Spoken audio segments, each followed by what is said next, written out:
Nah, Serena ain't lost yet. She up 5-4 in the third set. Okay. Serena's I mean, she hasn't played in a match in a year, which was at Wimbledon a year ago. And Yeah. I mean, I think she's just getting the rust off, but she should close this out right now. I mean, but this girl that she's playing against right now, Harmony Tan, is giving her the flux for Oh, real. yeah, of But yeah, course. Serena's still looking good though. I mean, hopefully she could go deep into Wimbledon. You know, I've been watching Wimbledon Mike, all goddamn day. But yeah, go ahead. Mike, let me just go ahead and kick this off. Some dude 134. Make sure you rate, like, subscribe, download, wherever you get your favorite podcast. Go ahead, get your merch, all of that. Follow us on Twitter and Instagram at some dude. I was gonna start off the pod with something else, Mike, but we not. We gonna start off with something different because of one of my employees and my wife. Mike, Boomerang is the best black romantic comedy of all time. It is not close. Okay. None of these Will Packer joints that he did come close to the black romantic comedy that is Boomerang. You said what doesn't come close? None of these Will Packer joints. Will Packer. When you say Will Packer, give me an example. The producer, like okay. Yeah, the producer. Okay. None of them come close, Mike. Okay. But one of my employees. What's the situation? What's the situation at hand? One of my employees, Mike, decided to disrespect Boomerang. Okay. Said Boomerang was underwhelming. Okay. Very underwhelming. How old is your employee? I don't think she turned 30 yet. It don't matter what age you are, Mike. Because my wife, because my wife damn near agreed without saying nothing. I don't even know why we married right now. Boomerang is my second favorite movie of all time, Mike. All right, so let me say this though. I get it. So I get that. Okay, it's so do you feel like you could be technically like over exact, not wrong on your take, but you're very close to that movie? Would it be your second favorite movie of all time? No, Mike, I am not exactly. I don't disagree. I don't agree with it being the best black romantic comedy, but I'm not mad at that take though. Mike, there's no black romantic comedy. I'm not mad. That touches Boomerang. Okay. Then you got Eddie Murphy, who is an advertising executive, and then you got Robin Givens, who is his boss, and you got Halle Berry, short hair Halle Berry. That movie even showed how. Look, they don't even want to do black romantic comedies. That movie kicked it off for us. Show Hollywood that we could do movies with black people having great jobs. Facts. And then Marcus Graham. I'm not saying that Marcus Graham is an idol of mine. Yeah. I will not say that because I don't want to get shot. But between that and the soundtrack, I don't even go as far as saying this. There is no movie combined with soundtrack as far as greatness that comes close to Boomerang. Boomerang has arguably the greatest movie soundtrack ever for black folks. Okay. You combine that with the movie, which the movie is great, and it stands up to this day. Well, it's kind of male chauvinistic, but he learns the error of his ways, and he falls in love with Halle Berry, and then they have a baby, and they gave us that whack-ass BT show. That don't count. Wait, which one are you talking about? BT at the Boomerang show. At the Boomerang show. Yeah, how long did that air for? That shit aired for a season. I can't remember. I don't remember. Lena Waithe. Yeah, I'm glad you didn't. Oh, this was recently, right? Yeah, it's like a couple of years ago. Yeah. Lena Waithe was on that? Yeah, she produced it. Yeah, okay. All right.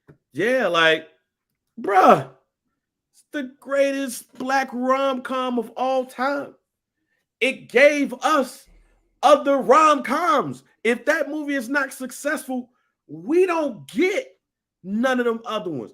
And I even go, I'm gonna watch that shit. I don't watch it by myself. Because my wife, Yes, wife.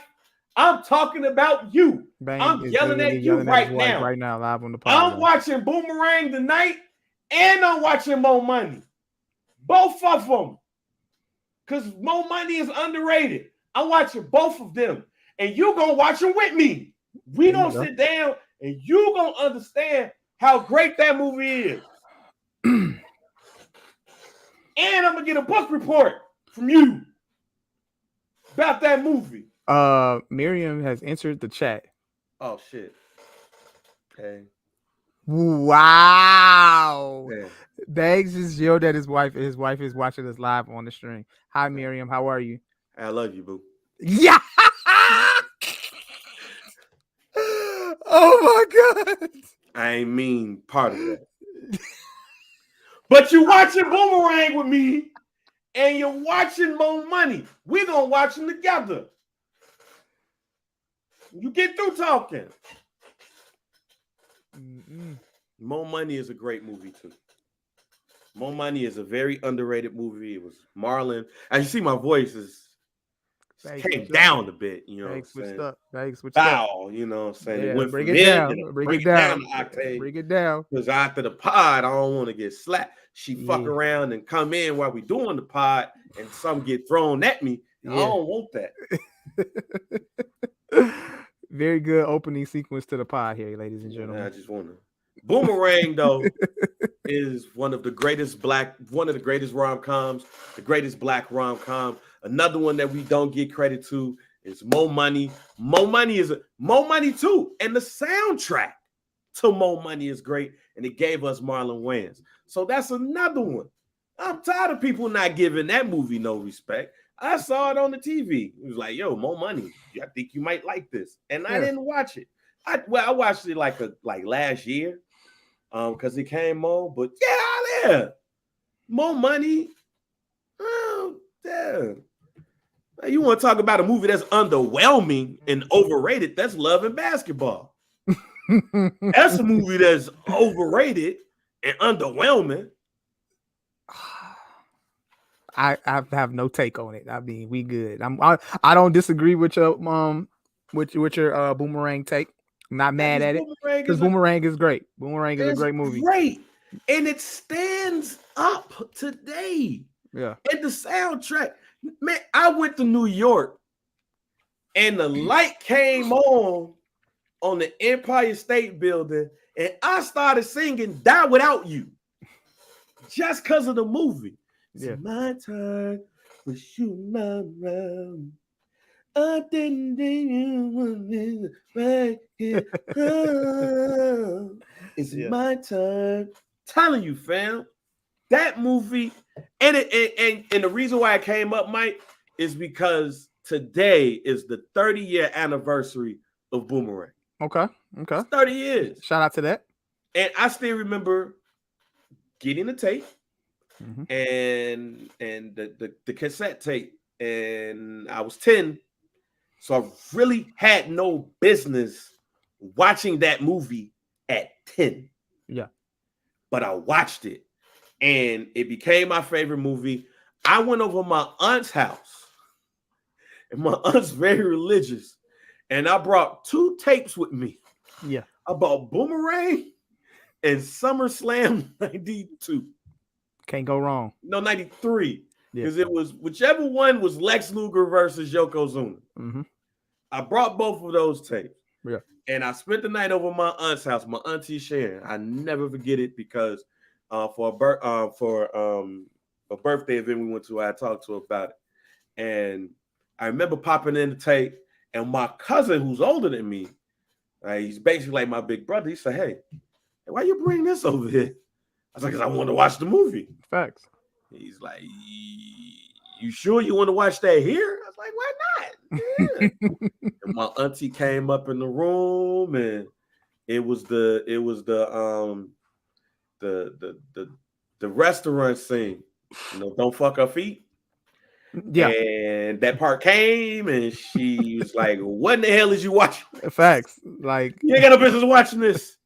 Your mama know you watching this? I was like, yeah. It be those movies, the ones that you're not supposed to watch at a certain age, the ones that grow with you at a Forever. certain spot, at a certain place, At too. a certain place too. Yeah. Man, she called my mama and she did everything but cuss her out. Yeah. Who ain't got no business watching no movies like this, no rated R movies. Yeah. Blah, blah, blah, blah, blah, blah, blah, blah, blah. Yeah, my mom got in trouble that day. And let's just say I did not watch Boomerang until I left my aunt's house. It was just, I watched SummerSlam. I watched Lex Luger, elbow. Yokozuna out the ring, and he won by countout. And some people at that time think you probably shouldn't even have been watching that. But hey, you're right. Yeah. But now my aunt, I'll say this: my aunt, shouts out to my auntie Sharon, Auntie TB. She did let us watch wrestling. Matter of fact, and shouts out to First Black Champ. That's how I got into wrestling after my grandfather. My grandfather put me on by ordering WrestleMania 4. Yeah. And then my aunt, I used to spend the night over there on the weekends a lot, and my cousin had WWF magazine. So I read the magazines and I watch Superstars over there. So that's how my love for wrestling came, you know what I'm saying? So she was gonna allow me to watch that. But Boomerang, hell no. And I'm glad she didn't see the rest of the scenes. Yeah. Because if she would have saw the rest of the scenes, I probably would have got a religious ass whooping. Those ain't necessarily the greatest. You know what I'm saying? So congratulations to Eddie Murphy, Robin Givens, Holly Berry, so Jeffrey Holder, Strawn J, Grace Jones, Tisha Campbell. Shouts out to Tisha Campbell too.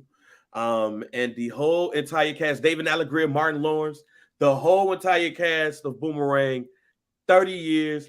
This movie should have been celebrated at the BET Awards, goddammit. I ain't gonna front. I feel bad that I didn't even remember that this would be his 30th anniversary. Yeah. So I guess that would be my dedication. Okay. Explaining my love for this movie. Movie to me is great, and it spawned a lot of the movies, romantic comedies we see. You know what I'm saying? What's that? Classic. Should have went triple. Shouts out to it did go triple shit. Like DG, The Wood, Love and Basketball, Brown Sugar. There you go, More Money. It's way above those, but at the same time, those movies do not exist if Boomerang does not succeed. And I think it was the Tonight Show where Eddie Murphy had talked about how Hollywood execs didn't feel like the movie would be successful because it was an all-black cast. And also it was an all-black cast with good jobs. Facts. That's another thing too. So, man, salute to that movie. I'm watching that movie tonight. It's a double feature in the Bank House. You can come if you want. You can look at the screen and say that because she's watching. Nah, I want to yell at it so she can hear it twice. Goddamn it. You can come and watch it if you want with me, but in the office is Boomerang, and then it's More Money. Some dude probably make sure you rate, like, subscribe, download. Yeah. Wherever you get your favorite podcasts, get your merch, and all of that. So other than that, Mike, how you doing over there, man? I'm all good, bro. I feel like we don't ask each other how we are, except if I'm dying. All is good, bag. I can't complain. Like I said, I've been chilling today, watching a lot of tennis. Watching tennis all day. Wimbledon open round. And currently watching Serena right now. She's fucking it up right now. But she winning? She's selling the bag, and that's what she's doing. She's losing. She is one set away from. She's about 3 points away from getting sent home. But but other than that, I got hard. See, that's what I'm talking about. My wife would rather sit up in a goddamn room and watch these white ass Hallmark movies. Yeah. But what, the Lifetime joints? Lifetime? No, the Hallmark movies, man. Okay. And be some dude named Ted that work at a flower shop, and some woman named Marsha who's like going to the store and she see Ted, but she don't know Ted work at the flower shop. And then like she think Ted following her and shit. And Ted's like, nah, I'm just trying to go to work.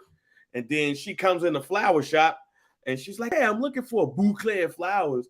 And then Ted come up in there. She's like, oh, why you keep following me, white man? And then like he puts on like, his little whatever it is, little apron. And then he's like, because I work here, I run this. And she's look embarrassed. And then next thing you know, they fall in love by the end of the movie. That's damn near the goddamn shit for any Hallmark movie. She'd rather go watch these white people fall in love instead of watching these black people fall in love. I think my wife's racist. Low-key. But tell us about Serena again. She's losing.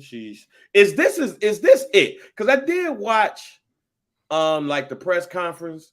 She was talking that greatest of all time stuff. Well, she is the greatest, one of the greatest athletes of all time. I consider her top 5 greatest athlete. She in my top 5.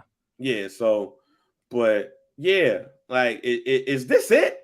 I don't think so.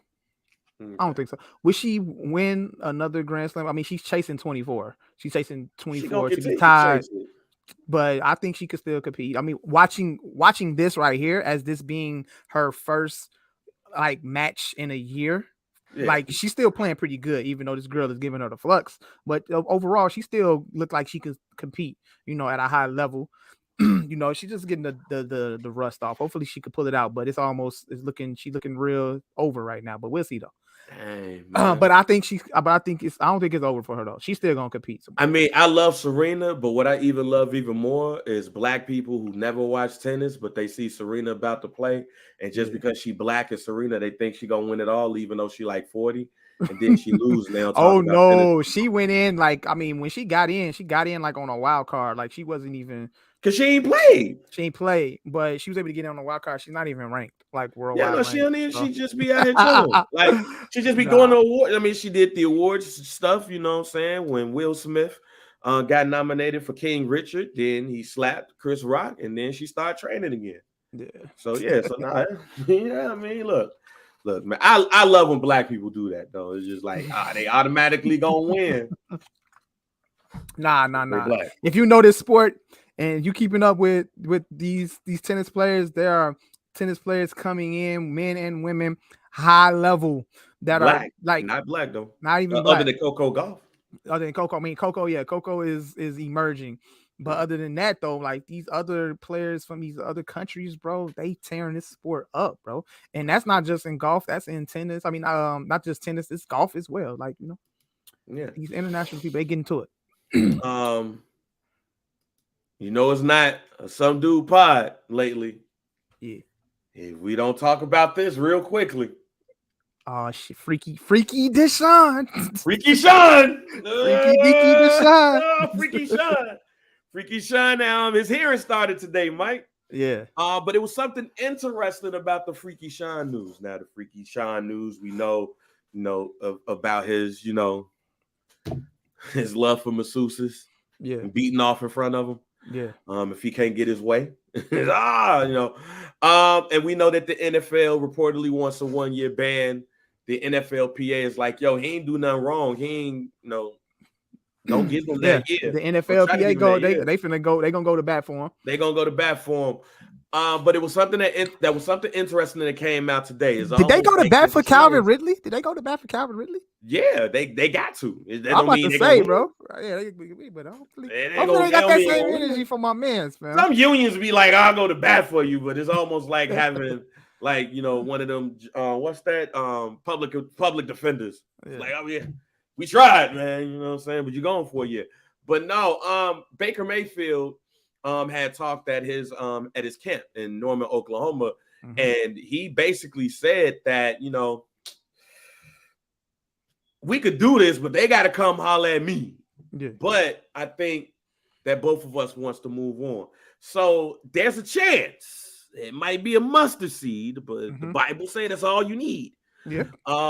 And it looks like Deshaun's going to be gone for a year. I still state that it's indefinite. He go to therapy. He do the interview with Maria Taylor, give a little mea culpa. He plays week 10, but the league wants a year. And Jacoby Brissett then would be he would be QB number 1. Let me ask you a question before we get into the Jacoby Brissett thing. If he gets suspended, is he allowed to play in the preseason? Can he play preseason if he's allowed to? So normally what would happen if you suspended, you could still go through training camp and you could play in the preseason, but then once the season starts, go take your ass to the crib and watch on your big screen. Now, hypothetically, if he does get suspended for 1 year, do you think he plays in the preseason? Hell no, you fucking No? around and hurt yourself. Stay go Okay, home. all right, I'm just making sure. Go, if he gets suspended for a year, go home. Don't even. Don't even. Right. But do you think before because we've talked about Freaky Sean enough. I love seeing your face when I talk about masturbation. It's like, oh goddamn nigga. But no, do you think Baker should suit up for the Browns? Like, do you think they should make up? Because Jacoby Brissett is QB number 1 if they don't. I think that relationship between those two, between Baker Mayfield and the Cleveland Browns, that relationship is done. I think it's mutual. And I think it would be kind of corny for the Cleveland Browns to be like, hey, our plans fell through. You can come on back. Hey, big head. I think that would be kind of corny on the Cleveland Browns part. I wouldn't be mad if Baker decided, like, yeah, you know what I'm saying? Pay me, goddamn it, and I'll play. But I mean, even though he's already under contract, million. Yeah, he's getting 18 million, so he's gonna get paid. But I think that would be more corny on Cleveland to be like, hey, big head, come play for us, you know what I'm saying, real quick, then we'll handle business as far as like, releasing you, trading you or whatever next season. So I don't see that happening. I just read reports that, they close to like some type of movement on him. Yeah, but, Seattle reportedly is the front runner to get my man. They got Drew Lock over there. That the biggest thing about the trade for Baker Mayfield is the contract situation, because teams want the Browns to take on the majority of the 18 mil he's owed this year. And they got leverage on that, because then if you don't take him, you got to cut him, and then we pay him whatever we want to pay him. And whoever, look, I don't know if I talked about this on the pod, but bro, get that man. That man is a QB1. Okay. Baker Mayfield is a QB1 in the NFL. I don't care how you try to flip it.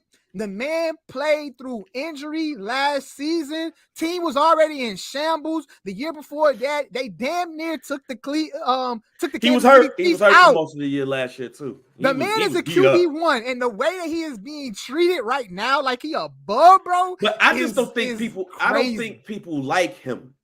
I don't think people like him. Carolina Panthers wide receiver Robbie Anderson. Robbie Anderson is a bum.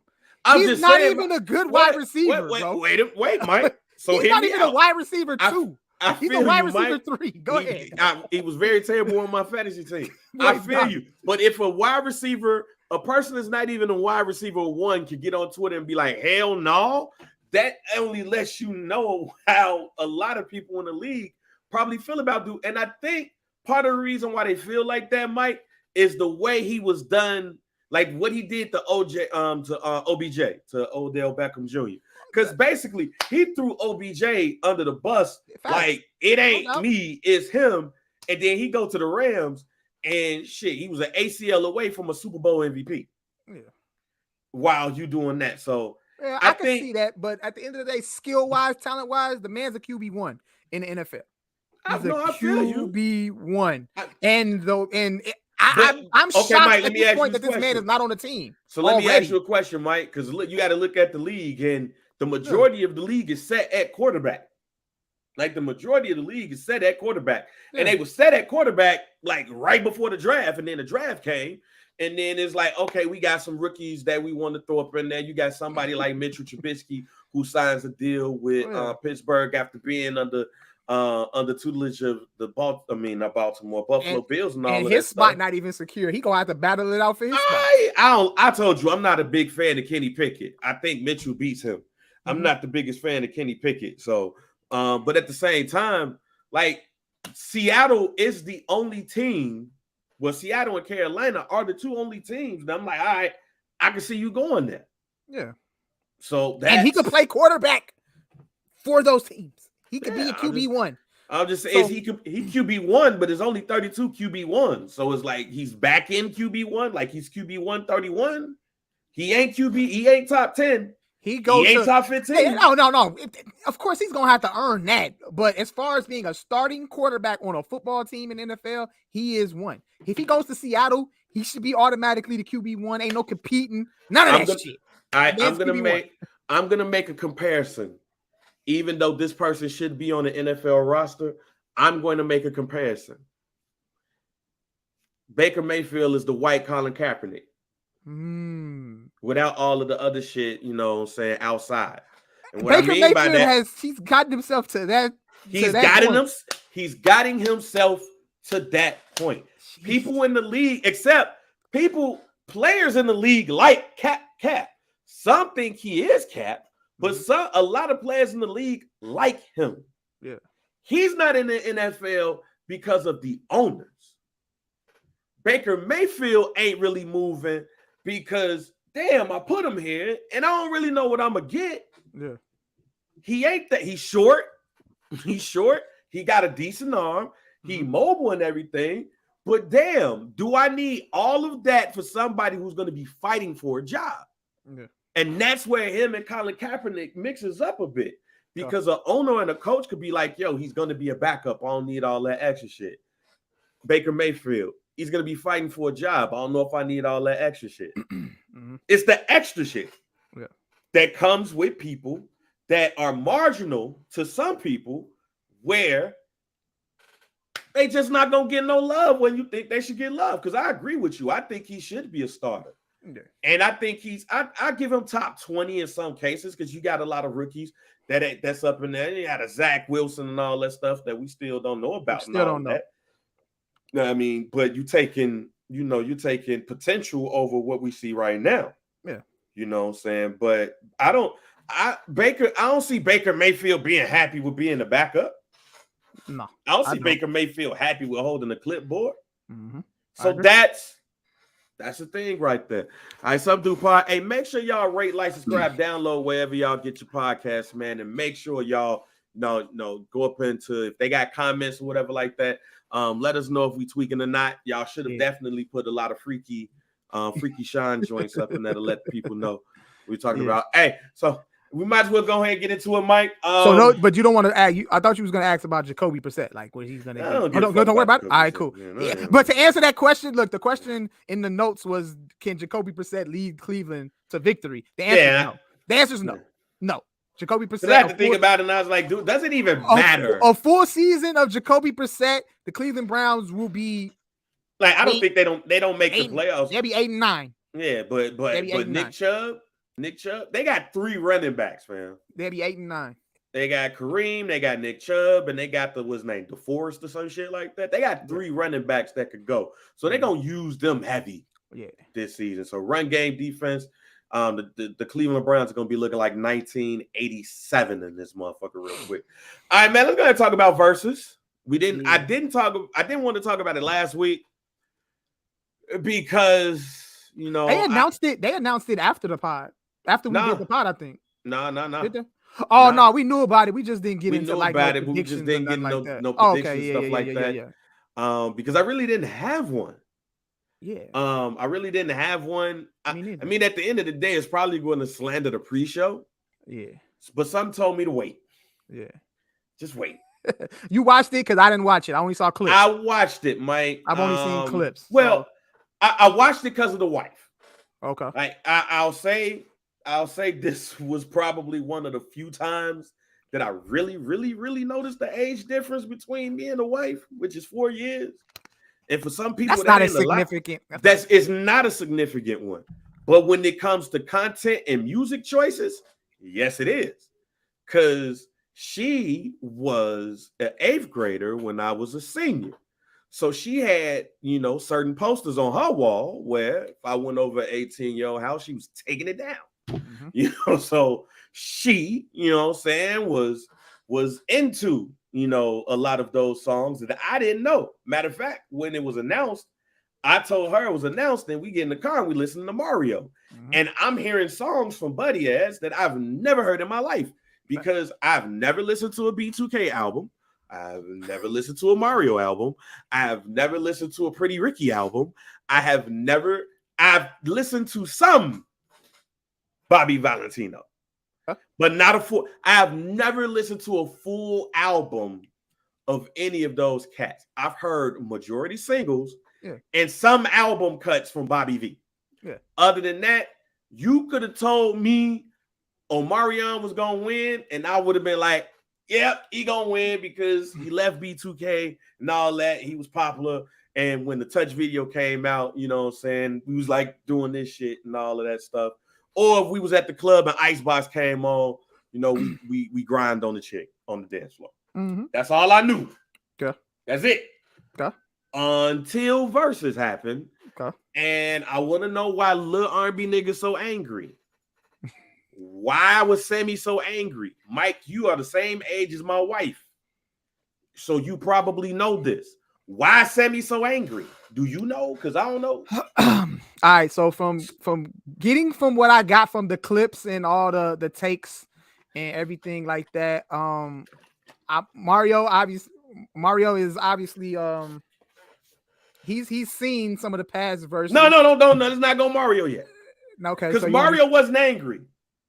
I'm talking about, I don't know if you saw the clips, but Sammy's angry. Yeah. Sammy angry? Sammy angry, Mario. Man. No, I didn't see much of the pre-show. I didn't see much of the pre-show, bro. Sammy's angry, fam. Sammy shouldn't even have been there, bro. But see, I think that's part of the reason why he angry, because niggas like you say he don't supposed to be there. He shouldn't even have been there. He was the best, him and Pleasure P on that side. I'll say this. Him and Pleasure P was the better singers, but they were angry. Yeah. And Better Singer, I'm going to get to that. Better Singer is a stretch. Yeah. Because it wasn't a lot of good singing there. Yeah. But Sammy's angry. Like, at the end, when he did I Like It, that song when he was like 3. I don't want to disrespect my man. Was he like 3, though, at my age? I like the way. He sung that shit so angry. Yeah. Sing! I like the way. It's like, yo. I mean, they felt like this was a moment so they could prove that they belong on this stage. They were but trying you know to what I'm prove saying? a lot, fam, because at one point I thought Sammy wanted to fight Ray J. Yeah. At one point I thought Pleasure P wanted to fight Mario and Omarion because he felt like that, that even though they the undercard, they should get the same shit. Like Bobby V is still like the shortest nigga that can sing that I've ever seen. Bobby V looks like he been in the gym though. He's always been like a stocky like Power Ranger looking nigga. Okay, all right. He's a stocky Power Ranger looking nigga. He was getting on the piano. He was trying to get his moments in and shit, and it wasn't working. Yeah. Vocally. Even though it was like, yo, get it off, but it was like, hey man, it ain't your night, but you getting it. He was on the piano and then shit. Jeremiah came out. Like, what was going on with that? We gonna get to that part, Mike. Yeah. Because you ain't see it all. So I ain't gonna even indulge you in everything. But just know you have to watch it back because niggas was angry that night. Little R&B niggas was angry. They was on that Briss Brown shit. No, they was not even on that. It was worse than that. Because Briss Brown is cool. If you see, we're gonna get into the album because I ain't listened to it. I know you did, so I want to get your thoughts. But why is R&B little R? What happened to? You know what? Let's go to Omarion and Mario because this is a bigger conversation here. And Serena just lost, y'all. I told you she's gonna lose. I said that shit before we started. Like, it's a wrap, fam. You know, she's a jobber out here now, Mike. Hey, that's rough. Just announce your retirement. Go raise your kid to be better than you. She's gonna get your 26. But Omarion and Mario comes out. Okay. And I think people didn't realize something because it was shocking to me as Mario keeps doing songs. Not my wife because she was laughing with me, but looking at social media. It was shocking to me how many people were shocked that Omarion could barely hold a note. I was flabbergasted, Mike. Mm-hmm. Man, people were like, damn, wow, what is going on? And then Mario started singing songs that I ain't never heard of in my life. Of course. It was funny because Mario this is for my day ones. Mario don't got 20 hits. He barely got 10. I don't even think he got 10 legitimate hit records. But now, Omarion might got 15 if you put in B2K. You add the B2K records, then Omarion could probably get to 10 to 15. So Mike, I'm glad that you said that because you're right. Because had like 75% of the songs Mario sung, I ain't know. Facts. However, he sung them bitches. The performance angle was way better than Omarion's. Yeah. And that's why many people consider Mario the winner. I know I said on this pod many a times, I just go song for song. If I like the song better, it is what it is. All right, let me stop you right there too, bang. That's the problem. That's one of the problems right here. That's the reason why these niggas then got exposed, because of the way this platform has been set up now. There you go. It used to be when we indulged in verses, we wanted to hear the songs and we wanted to compare the songs against each other, right. Which ones we loved, which ones we like. Okay, 1-0, 2-0. We wanted to keep tally on who was winning based off the songs that was being played against each other. This shit has turned into. I forgot what song that Mario did compared to Icebox, but I think I like Icebox better. But Mario performed that song better. So what you basically is saying is, it's turned into the way that this format is now being set up is exposing niggas, and then I think it really kicked off with the Dipset versus with Dipset versus the Locks. You know what? Because of what happened last week. See, with rappers, when you go to a concert, when we've put on concerts, we've always said, "Oh man, these niggas rapping with their vocals."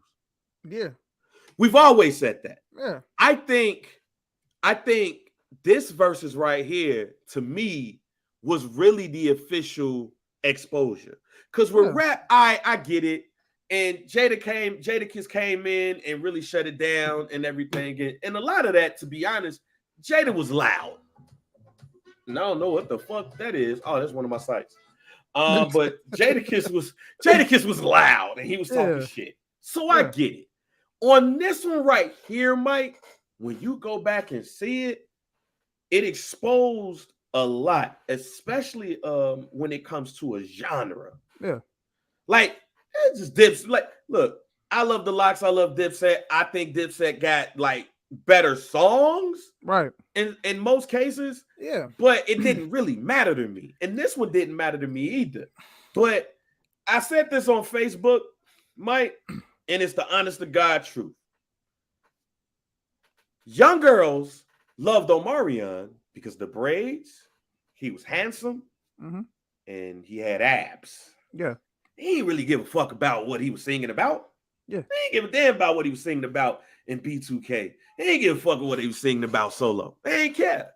My man had abs, braids, he was handsome. That motherfucker could have sung a lullaby, and a girl, not all girls, but a girl, would have been like, ah! But those same girls are now in their mid-30s, early 40s. Times have changed. Things are different. Now you older. You've been through life. You've listened to those songs, but when you listen to those songs, it takes you back to a time. So now when his ass get up on stage and starts cracking when he sings Icebox, what the fuck is going on? This been him the whole time? But see, that's what I'm saying. This platform has been set up to expose niggas now, and then it has taken away from what versus was to expose them. Man. It's not. I look. So if Omarion know he got to go up there and sing, he already cooked because he can't sing. See, no, that's the thing, Mike. I think Omarion lost because he was arrogant. But see, let me get to my point. Let me get to my point. But what I'm saying is that it ain't put Mario and Omarion in a setting where they get to just chill in the chair. They chill in their chairs, play their records against each other, talk about the records. Right.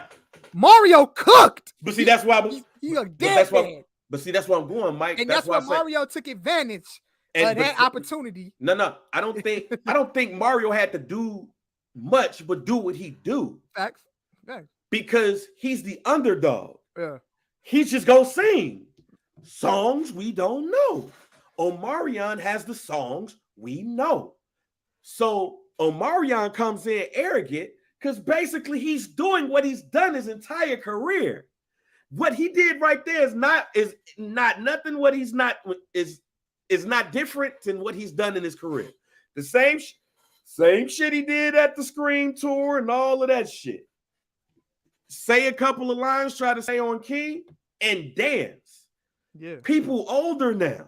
We ain't 18 no more. We ain't 19 no more. And that's but also, but wait a minute. But also with that, all he had to do was put the Bobby Brown shit on and just lip sync and dance. Facts. And people would have been like, ah. But he didn't do that because he was arrogant enough. He's arrogant enough to believe that what he do on the stage is going to eclipse singing. Mario is the better singer, and it's something to Mario to say, man, shout out to you for keeping your voice on point.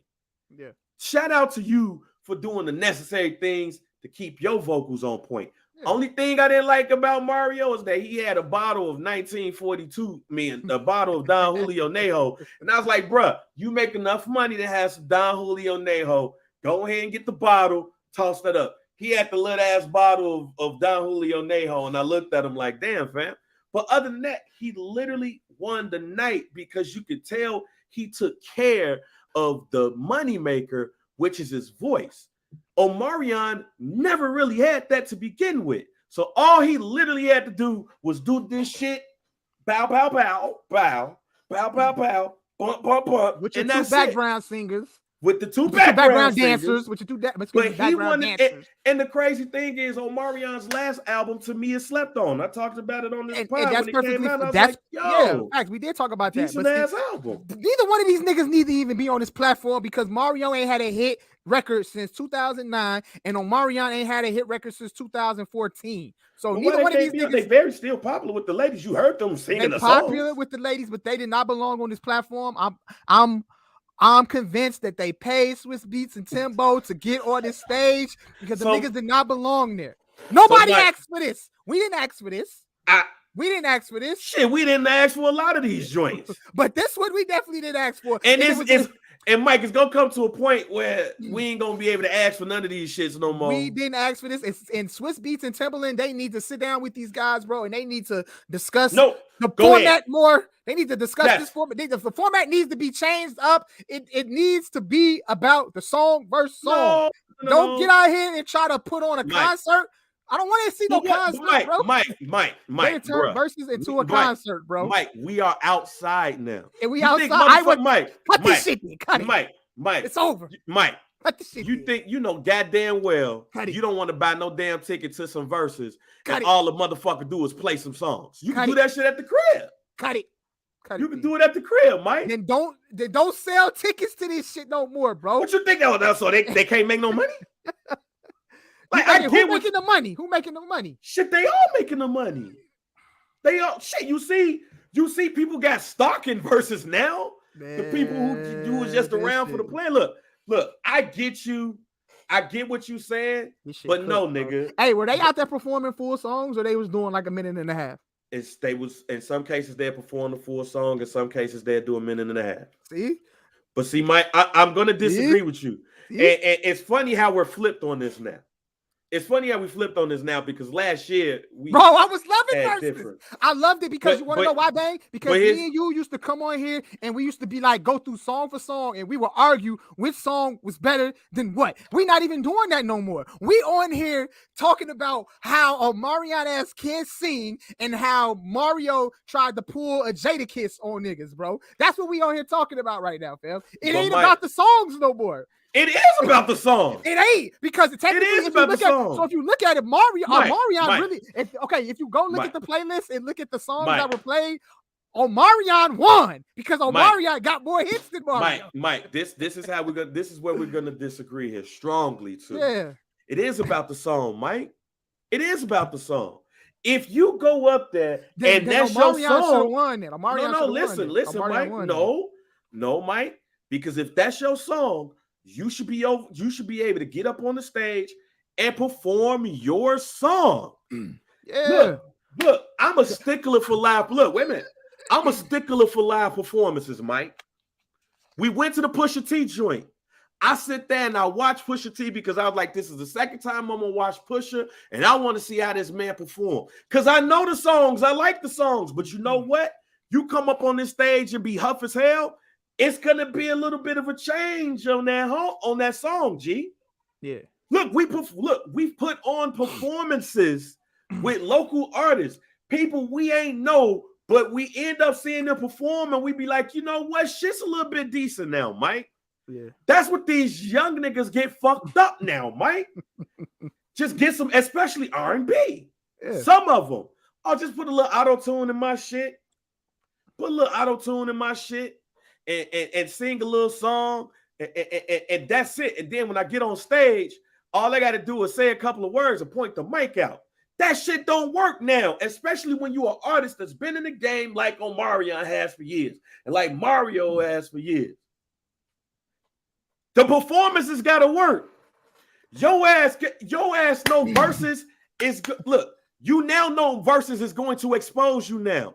If you come up there being anything other than what you should be, that should be a lesson to whoever's up there next. Ass. And that's why the exposure is there, Mike. Because I get what you're saying. I was there where you were at last year. Like I said, it's flipped. But here's the difference for me, Mike. All you got to do is do what the fuck you supposed to do. And I'm picking that song no matter how, what's like Joe talking, no, Donnell Jones talking about he want to do a verses with Joe. I don't want to see that shit. Come on. Donnell Jones, they don't have enough. I don't know. Joe ain't got enough. Donnell Jones ain't got enough. What are you going to say? I wrote this song. I wrote that song. I wrote this song. Here's where I want to be. Yeah. I wrote this song. I wrote this song. I did this song with Left Eye. You know what's up. I wrote this song. All Your Love. Here's an album cut. Day one, stick with me. And then he goes up against Joe, and Joe gonna sing all the songs and try to take your bitches for the night. I get all of that. But here's the thing, though, Mike. Here's why, even with all of the lack of songs that Donnell Jones got, I'm picking Joe before I pick Donnell Jones. Because you know who be singing for Frankie Beverly and Maze from time to time? It be Joe. That nigga Stacey is something about staying in the studio and taking care of your vocal cords. And here's where the exposure comes in, Mike, especially with younger cats. And how I keep saying on this platform, this ain't the first, second, third, fourth, fifth time that I said this, we fucked. Our age group is fucked. January 6th that happened, Mike. I'm sitting there watching that. We fucked up in politics. We fucked up in this shit right here when it comes to our music. We got COVID running around here. They told everybody who went, Coach Mose put up the post saying everybody who went to the Pride Parade, they got to go get tested for monkeypox. We out here fucked, Mike, and we out here messed up also with our music. Because who's our Luther Vandross, Mike? Who's our OJs? The OJs is coming to the Airy Crown Theater in the middle of July. I think it's like the 21st. Them niggas is 70 goddamn years old with tickets selling around 140 each one. And that motherfucker Eddie Levert gonna get up on stage. I've seen him sing it. I've sung it with him. Yeah. He gonna get up. On like the man that I forgot the other dude's name, but when it gets to him, they're all baby. And them old people gonna be like, oh shit. And you know what? It's gonna sound good because them old niggas take care of their goddamn voice. You see what happened with Whitney Houston when she stopped taking care of her voice? God took it. And speaking of Whitney, I'm not talking about the death part. No, I'm just no, talking about that point where she couldn't sing. I just want to make sure that point she couldn't sing for a little bit. And what's crazy she went on Dance with the Stars and like she got her voice back. The R&B verses, they need to go back and look at how Bobby Brown and Keith Sweat did they shit. We were able to stay entertained. But I'm saying though, but that verse was entertaining. It was an entertaining verse. It was entertaining because it was two old drunk dudes up there. And they were fucking and they were singing. But they weren't singing that good. But they were able to go hit for hit back to back. And they were performing. You talking about the wrong verses, G. No. You're talking about the wrong verses. Okay, so because them niggas didn't have no voice. They got no way. But I was Bobby Brown looked like he was gonna die. Mike, you gonna choose the voice versus what nigga we thought he was gonna die by the end of it. That versus was fire. That's one. But you thought he was gonna die. He couldn't sing. No, don't tell the R&B niggas to do the one where the bad Mars could barely sing and they could die. No, the one you want to choose, the two you want to choose to look at if you are R&B singer is Patti LaBelle versus Gladys Knight. They were sitting down. And the Isley Brothers. Yeah. And Earth, Wind, and Fire. Patti LaBelle and Gladys Knight was sitting down. Sitting down. They were sitting down, chilling. Yes. That's what I said, though. I said that too. No, you led it with Bobby Brown and Keith Sweat. First of all, you don't like that nigga. And then the second, you don't like that nigga. And second of all, Bobby Brown was about to die. The first thing I said was they need to go back to a setting where they could get two little king chairs, sit down in y'all chairs, get y'all microphones, and you know what I'm saying, sing the records and talk about the records prior. That's all they need to sing, Mike. They shouldn't even have been on the stage then. Nigga. The two old niggas couldn't sing. And Keith Sweat, that was nigga, that versus was entertaining. It was an entertainment versus, but you said you led that shit with vocals.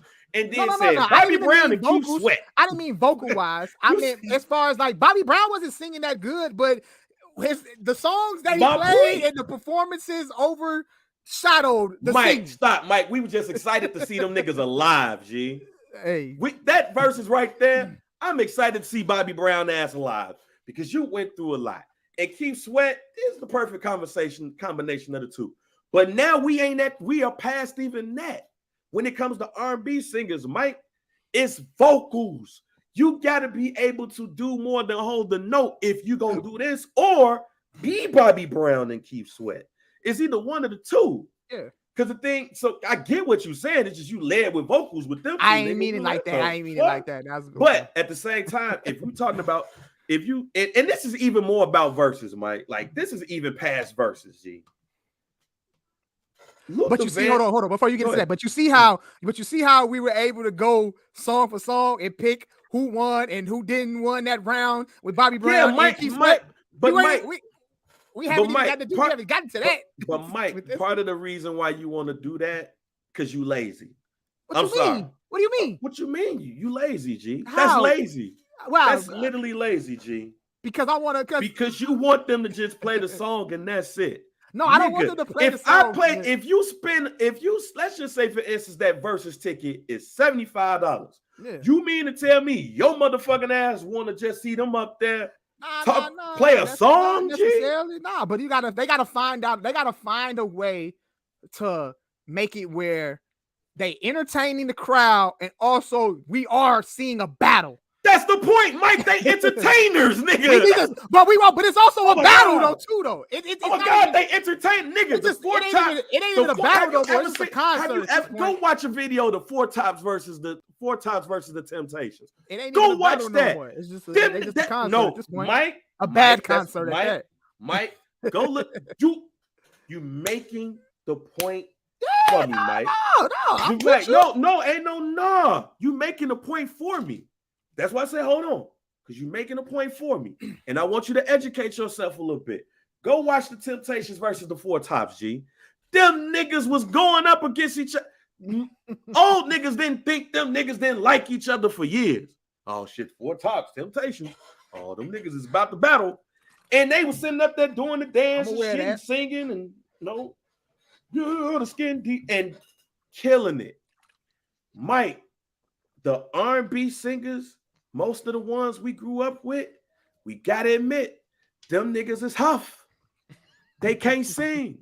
So for an R&B singer in our age group, versus is gonna be tough for a lot of y'all niggas. Because a lot of y'all niggas can't sing. A lot of y'all niggas was aided with studio and auto-tune and layers. So when your ass get up on that goddamn stage and versus now, it's 20 years for when we was excited to see you. We don't see you as often. Now we see you perform and it's a competition. Your ass get up there and sing, you gonna be huff. Yeah. It gonna be huff.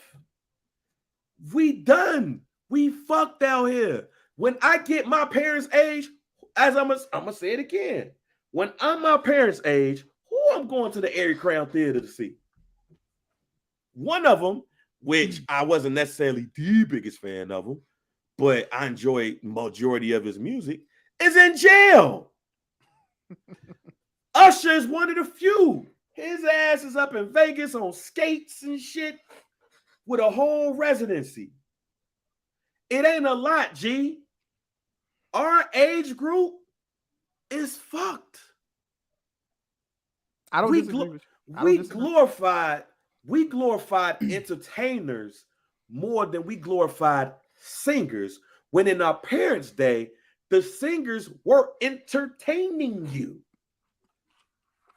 I hate to say it, but and this is more so aimed at, we can aim it at Omarion, right? This is I'm aiming it at this whole goddamn era of R&B. But aiming it at, but I'm gonna blame it. But I'm gonna blame it. But I'm gonna blame it on part of our parents' shit. Because Bobby Brown fucked shit up, fam. Brown fucked shit up because Bobby Brown could carry a note, fam, when he was doing every little step and Tenderoni and all back that in the shit. day. But we saw the Tenderoni video. We saw him pick the girl up out the stage in the Tenderoni had a video. Motherfucker. Roni got a video? What?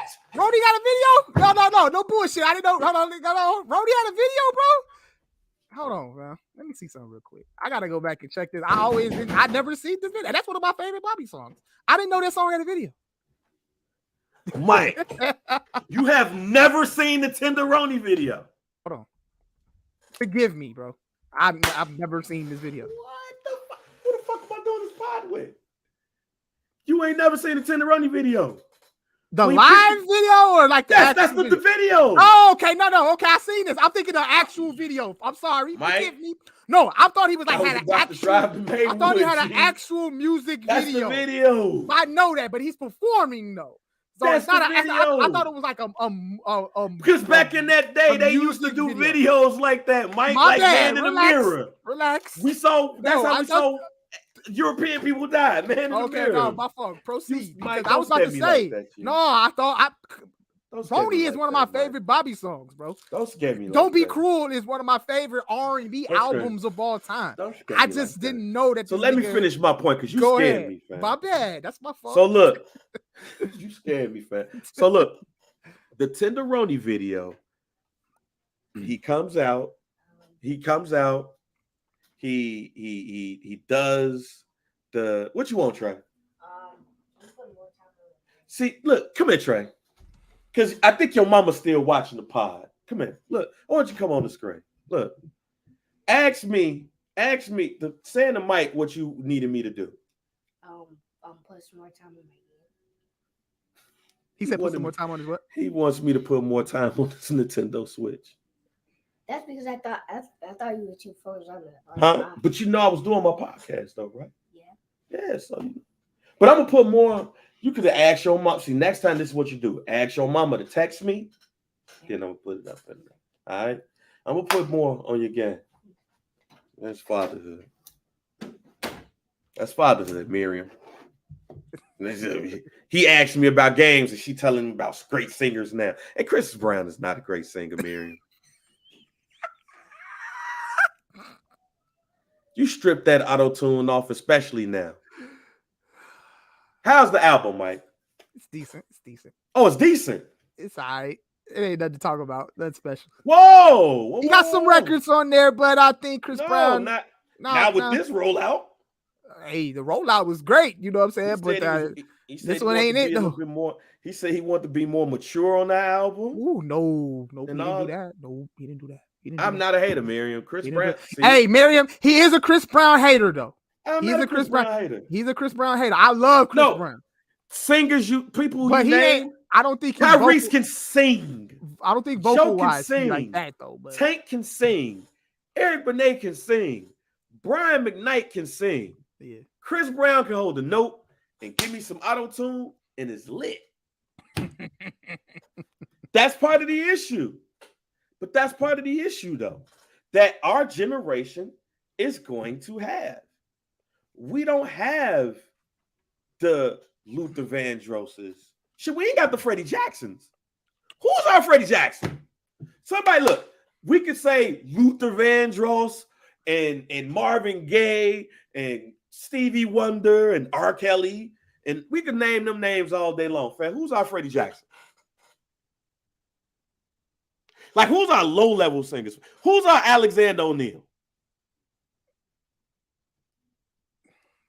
These niggas out here fake singing, bro. The niggas that we rock right now, bro. Who's the best vote? Who the best singer out right now, bro? The best singer. Who's all that? And Lucky Miriam Day? said I heard him sing live. Lucky Day? Miriam don't know that they add stuff to when they on the mic. They add stuff. She don't know to perform. She don't know that they add stuff. Is Lucky Day like the coldest R&B nigga out right now? I've not heard Lucky Day live because we didn't go to the wait a minute, you heard him perform at the High Nah, Park I didn't go there. I didn't go to Sunday. He performed Sunday. But I mean, I've heard him do the joint, you know what I'm saying, like the video joints and everything, the colors and all of that stuff. Like, so, you know, I mean, it's still you have your technical joints. So I've not heard him live, but you know, I've seen that. But like, somebody got to tell me, fam, who's our Alexander O'Neal's, who's our Freddie Jackson's, fam? Who is that singer? Like them tier 2, like the tier 2, tier 3s. Legit question, bro. Because a lot of Maxwell. All right, there we go. Maxwell is a good one and everything. So yeah, I'm with that. You know what I'm saying? So are we going to see when we 55? Because that's what I'm telling. That's the quote. That's the question here, Mike. That's the question here. When we get our parents' age, so let's say we're not talking about the ones who got 40-year-old moms. We're talking about people like me, Mike, others who parents are like 55, 60. And they listening to V103. And I'm really talking about male singers here too. Because female singers, I mean, they ain't having Jasmine Sullivan ain't having these issues. But and some of the R&B we listen to be emo as hell, but we do got, I mean, we know why and all that stuff. Anyway, when we get 55, 60, fam, who's gonna be Frankie Beverly, our Maze featuring Frankie Beverly, Joe? Hey, when it look like we on track to when we get 55. When I get to 55, I hope I'm still not listening to Chris Brown. But no. See, here's where, and this is our fault by thinking this. Yeah, I don't think our parents were saying at our age, man, I hope I ain't listening to Stevie Wonder when I'm 55. I'm glad Marvin Gaye not here. I don't want to be listening to. Oh, they're not saying that. Like these, like again, the shining example that I could use right now is the OJs. The OJs is performing. They're doing like a retirement tour. Niggas in their 70s, I understand it, but they're doing a retirement tour, and at the Airy Crown Theater, they're gonna celebrate Tom Joyner. So it's Old Heads Unite. Mm-hmm. Old Heads Unite. My father is an OJ stan, and my mama said, you know, that I was conceived to forever mine. That's why I did the video with Eddie Levert when I met him and said, hey, thank you, because if it wasn't for you, I might not be here. Mm-hmm. And I know he's gotten that from a lot of us. But Eddie Levert and them are in their 70s, G, and they still touring. They still performing. Our people now, you mean to tell me when we get 55, 60, and then they 65, 70, they're going to be like, hey, yo, hit the auto-tune, player.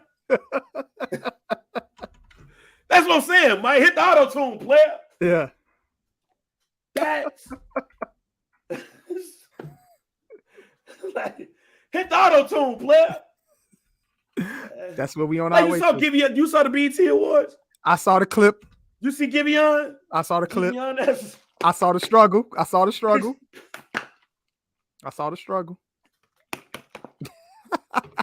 Look at DG. I'm gonna tell you about the groups that he named, Mike. They ain't even the groups we grew up with. 112 is just Slim and the other nigga.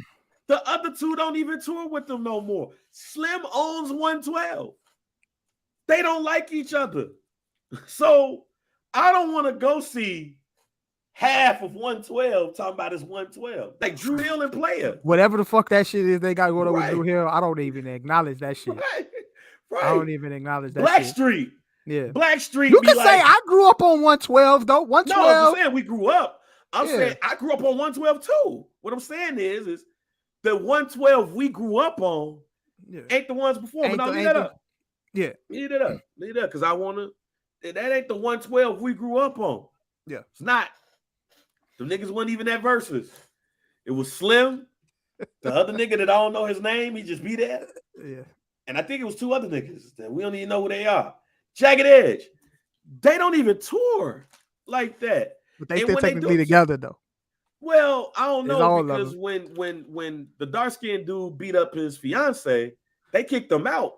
But when they did the verses, it was all four of them though. Oh, they back? Yeah, they okay. When they did verses, it was all four of them. But when the last time you heard them Jagged Edge? Oh no, I don't know. No. Blackstreet.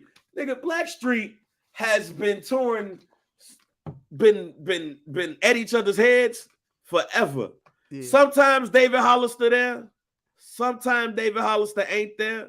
Chauncey be going on tour with him and like three other niggas. Like, hey, it was good to see Jodeci out there with Diddy though. That was nice. That was nice. I fucked with that. See, as we transition to the BET Awards and the Diddy joint, that was nice. I remember having a conversation with KC after I interviewed him, and he didn't even understand that like people still fuck with Jodeci heavy. Yeah. But the last two times that I seen him perform live, that wasn't what I heard at the BET Awards. It wasn't the best. So I'm glad that he worked on shit and everything. But still, like, and I think they did the tour with New Edition. So that was good to see. Casey was out there, and then he was out there hitting them notes a little bit. Yeah, and then Mary J couldn't catch up. Then Mary J came out after. That was shocking. But wait a minute. We got JoJo couldn't catch up. Yeah, my bad. JoJo couldn't catch up. Check this out. JoJo ain't been right ever since they performed live and he faded on stage. Ever since then, JoJo been fucked up. If you go YouTube that clip, when JoJo fell out on stage and Casey kept singing, while his brother was laid out on the ground, he didn't even know if his brother was dead or not. He kept singing though. I'm gonna finish this note. JoJo ain't been right since. He ain't been right since. He ain't been right since. So we got that. Mary J. Blige came out there. She did her thing. And she came out after. Look at DG. I see that. I'm really trying to think of our singers. Yeah, it's rough. It's gonna be rough for us. No, we got good. We had our time. The people we grew up. No, we talking about when we get older. When we get older, though, it's gonna be. See, rough that's our problem. Yeah, that's what I'm saying. Our problem is our time. We ain't give a fuck about artistry. We just gotta keep that prayers around Usher. He the only one we got left. He the only one we got left. That 10 years from now, we can still get a quality Usher show. See, before I get back to the BT, was nigga Chance the Rapper helped Anita Baker get her masters back. He did that because Anita Baker was like, "Yo, don't play my music until I get my masters back." Like 3 weeks later, she was like, "I got him." So like houses was dirty for a time, fam. And guess who was at the Anita Baker concert? Chance. Who else was there? Wayne. Lil Wayne. Fam, we ain't gonna have that, fam. It's just gonna be us. I hope listening we do, to bro. Like it's gonna be us listening to the old videos from us, like the people we grew up on. Hey, it's fucked up, Mike. But we just gotta use our rappers at this point, bro. Gotta just hope our rappers can get quality shows. I don't want to see Jay-Z rapping when I'm 55. Hey, I go to a whole show when I'm 55. Nigga, Hov don't want to go to a whole show. Hov ain't gonna perform when I'm 55 though. That's what I'm saying. Hov 52. I'm 40. He ain't gonna want to do that. Yeah, he ain't gonna want to do that. Now, before we get to the BET Awards, see the wife comes in because the women straight. Women take care of their voices. 55. When I'm 55, I want my wife to slap me upside the head when I'm looking at Jill Scott. Don't look at her like looking at her too hard, fam. When I'm 55, I want to be drooling over Jill Scott. Lettucey can sing her goddamn ass off. Fantasia. I was about to say no Fantasia slander. I used Look, to nigga, crazy about nigga. Fantasia. When we 55 and when I see you come on, oh nigga, we gonna be every nigga at the Eric Crown Theater gonna be in the weeds and why we gonna be singing the fuck out of that shit. Chrisette Michelle, she can sing her ass off. The Trump shit got her. Chrisette Michelle can sing her ass off. She can sing. She can sing, but she don't got enough records though. Like, I said the Trump shit got her. Yeah. The Trump shit fuck shit up for her. Just fuck shit up for her. Yeah. But yeah, like, see the women, Mike, Jasmine Sullivan, when I'm 55, she gonna be like 45, killing it at the Eric Crown. Hey, I just never mind. I ain't gonna say that. What? I was finna say somebody else. Go ahead though. Keep going. Nah, they don't even belong in this conversation. But I was gonna make a point on as far as like watching them perform at a certain age. You know, even though they can't sing. But they was like a sing. They like I was gonna say Ashanti, but Ashanti no. I was gonna say in a sense to where like I just saw her perform at Hyde Park Fest and she did pretty good. She was pretty good. You saw the footage, right, man? I saw the footage. Yeah. And we weren't checking out the vocals though. We weren't checking for the vocals though. See that, and it leads, and it does lead into the BET Awards conversation. Because like even though she went through it, like it's both of them, Mary J. Blige and Faith Evans, really kind of held they own as long as they caught the cue. Yeah, you could tell Mary. You could tell that. You could tell. Yeah, Little Kim was. She missed the cue, but what was that? Her body, her choice. Her body, her choice. Mike, leave it alone. Her body, her choice. I'm done with the whole like Little Kim and the face and body and all the surgery. Yeah. I've gotten over at this point. But she missed the cue. That's why she came off. She missed it bad. But bro, she missed that shit like boom. But like Lifetime Achievement Awards is what we really we want to see performances and dope performances, but we really want to see the Lifetime Achievement Award joints. And Diddy, who I know who produced that shit, Diddy did his thing in producing his own Lifetime Achievement Awards tribute. It was dope seeing Shine come out there too. That was my favorite part. It was dope seeing, the locks out there as always. Shine should have had a New York fitted on. That shit would have been Shine like I'm a politician, fam. I'm trying to we needed about that with the New York fitted on. The Shine we got was great, fam. We didn't even expect to see that shit. I didn't expect to see that one. When Shine came out there, I was like, oh, y'all just playing the song? Because I know he's a politician. He got the rap. I was like, oh, dang, the Dreams. The Dream is a horrible singer. He's a horrible singer. So at 55 years old, you want to hear Shorty is a 10. Why you hold his nose a 10. Shorty is a 10. Let's stop. Back to D. That was a Stretch Armstrong. He got hits though. He got hits though. He can write. Let him. Yeah. Diddy coming out there, the joint with Bryson Tiller, which is a bop. I like that. Again, Shine, Mary J, Faith, What Have You Missing You. The tribute really mainly. Jodeci. People don't really understand how long Puff really been in this shit. Like a lot of people, low key, don't even really pay attention to or really know about what Uptown Records meant for the culture. Yeah.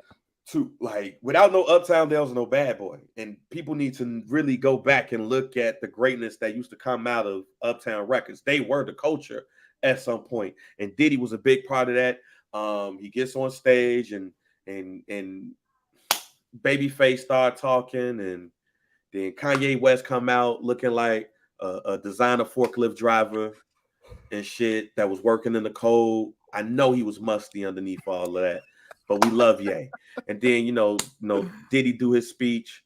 And he was talking about, everything. I know the internet is really held on to the fact that Young Miami was holding up the Poppy sign, but he didn't thank her, but he saluted Cassie and everything. Look, I want Miriam to be Young Money for me, but married. Like next show, she got to have a Poppy sign. Like it's an announcement that's gonna be coming up soon through Barberchat Digital, but I want her to have a Poppy sign there for me because that right there is either love or good dick, and hopefully I'm delivering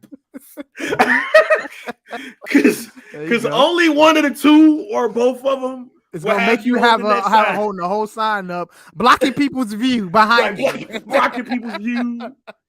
She's a celebrity, fam. Like we never saw Rita Wilson hold up a sign saying "Poppy" for Tom Hanks when he won an award. Nicole Kidman ain't do that for Tom Cruise, nigga. Like Whitney ain't do that for Bobby, and Bobby ain't do that for Whitney. We saw it that night. Like, so salute to Diddy. He doing something right. That being said, like even looking at the Lifetime Achievement Awards, and when I look at them for specific reasons now because I grew up watching all of that shit. It's like, damn. When I get that age, fam, like we not going, like who's gonna do the Lil Baby tribute? I mean, I know that person's probably not active right now, but who want to hear Lil Baby tribute in 20 years? Matter of fact, I'll give you one better. I'll give you one better right here. Next year, not even at the BT Hip Hop Awards, because I think he's bigger than being honored there. But he's going to get one of those soon. But Lil Wayne should be honored at next year's BT Awards. Not the Hip Hop Awards, the BT Awards. Lil Wayne 40, fam. He'll be 40 in September. Yeah. Lil Wayne deserves his flowers. Lil Wayne should be honored at the BT Awards next year. But here's the thing. I don't want nobody rapping Lil Wayne shit in no tribute. I want it from Wayne. Because I don't want Lil Baby coming up there rapping Lil Wayne tracks. Yeah, I think Lil Wayne would be at a point where he'll go out there and perform his own records. He don't need. But here's the other. But I agree with you. Yes, you're right. Lil Wayne will do his own shit. But when it comes to these award show tributes, somebody will normally rap your shit. I don't want to hear Lil Wayne rap a Lil Wayne verse. I don't want to hear Dirk rap a Lil Wayne verse. You know why? Because I don't want to hear auto-tune on some of those songs. Yeah. Like, I need you to put that up in there. Like, that's why I keep saying we fucked. We're fucked for the foreseeable future as our people, as the people when we were like getting into our adolescence, as they start to get honored, some of us are still old enough to not only appreciate it, but perform the shit. But you got to do that shit now because a lot of them motherfuckers had hard lives. A lot of them was drinking and smoking in the studio with the rappers. Yep. But even with a Chris Brown, look, I'm not the biggest Chris Brown fan, but I respect Buddy. And plus, I don't want to get beat up by him. And like, I don't want to get beat up by Briss Brown. I don't want to get beat up by Briss Brown. With that being said, Mike, Chris Brown is what? In his mid-30s? Right now? Maybe 34, 30, maybe 33, 34, something like that. 34 years old. When he get older, who do? Because Chris Brown getting a tribute, G. Fact. When he get older, who doing the Chris Brown tribute? Because he's not gonna be up. He's not gonna be able to get up there and hit them same dance moves. No, he ain't gonna be able to he gonna be sitting like that with like Princess was, and somebody sings and she gonna. Like I really truly believe I was born too early. Like I wish I was born in probably in that. I wish I was 50 now. Because that pack, growing up with the Luthers and the Freddie Jacksons and the Stevie Wonders and the Marvin Gayes and still being able to be in the Smokey Robinson bag and the Rick James bitch. You know, all of these people, Aretha Franklin, Patti LaBelle, Anita Baker, being able to still be in that bag, Gladys Knight, everybody who sings Dionne Warwick songs better than her. All of those, we all in that bag and still can respect some of the older groups like the Temptations and the Four Tops, the Delphonics, still have a Confunction and the Gap Band and a Maze featuring Frankie Beverly and all of those things. We had all of that. We could watch an award show and the award show be dope as hell. The Soul Train Music Awards used to be the dopest award show. But when I get older, I'm not gonna get the same tribute that my parents got. Mm-hmm. I'm fucked up about that. So I just gotta honor these joints right now. But salute the Diddy and all that. All right, man. Kyrie Irving announced that he opted in, and I think that would have been the best choice for him because Kyrie Irving was getting $37 million. And people tried to convince themselves that he would go to the Lakers for $6 million and lose $31 million. That would have been the dumbest thing ever. That would have been very dumb. However, he opted in. He says, see you next fall. People still think there's a chance that he could get traded. The Lakers seems to be the only team that want him. The Lakers don't have a package that the Lakers got right now. Unless you're trying to trade Anthony Davis and find another team, the Lakers ain't really got it. And it's always funny to me when people be like, oh man, they could go get Russell. Like, fam, you got to want that person. You know what I'm saying? Free agency ain't, you should just go over there. You know what I'm saying? Like you got that going on right now. But I said on Facebook that I'm going to give you all a reason why. And I kind of said it, but I'm going to say it a little different. Here's the reason why Kyrie Irving is still a net. Kyrie Irving ain't got no hoes, Jack. It's simple as that. Kyrie Irving ain't got no hoes. Now, let me explain to you what I mean by Kyrie Irving ain't got no hoes. In our younger days, Mike, if you was talking to a chick or whatever, and she said some shit like, fuck you, it's over, I don't want to talk to you no more. You be like, all right, then, fuck you then, I'm out. I got options. I got hoes. I got options. I got hoes. I got women that's going to hold me down until you figure it out, or I'll find somebody else. That was our favorite line when we was 19, 20, 21, 22, 23, 22, 24, 25, 26. Mm-hmm. My favorite line. All right, fuck it. I got hoes. Yep. Kyrie Irving ain't got no hoes, Jack. He ain't got no hoes. You mean to tell me somebody as talented as Kyrie Irving ain't nobody but the Lakers was really like, all right, let's see what's popping. And then the Lakers turned out to be the hoe you don't want to fuck with. Or the hoe they ain't got shit. Like, you like them, but they ain't really got shit. Because that's how the Nets looked at them. Oh, you about to go over with that bitch? She ain't got shit. Yeah, she got LeBron, but AD hurt all the time, and Russell can't shoot. Who else y'all got after that? Mm-hmm. What, Malik Monk?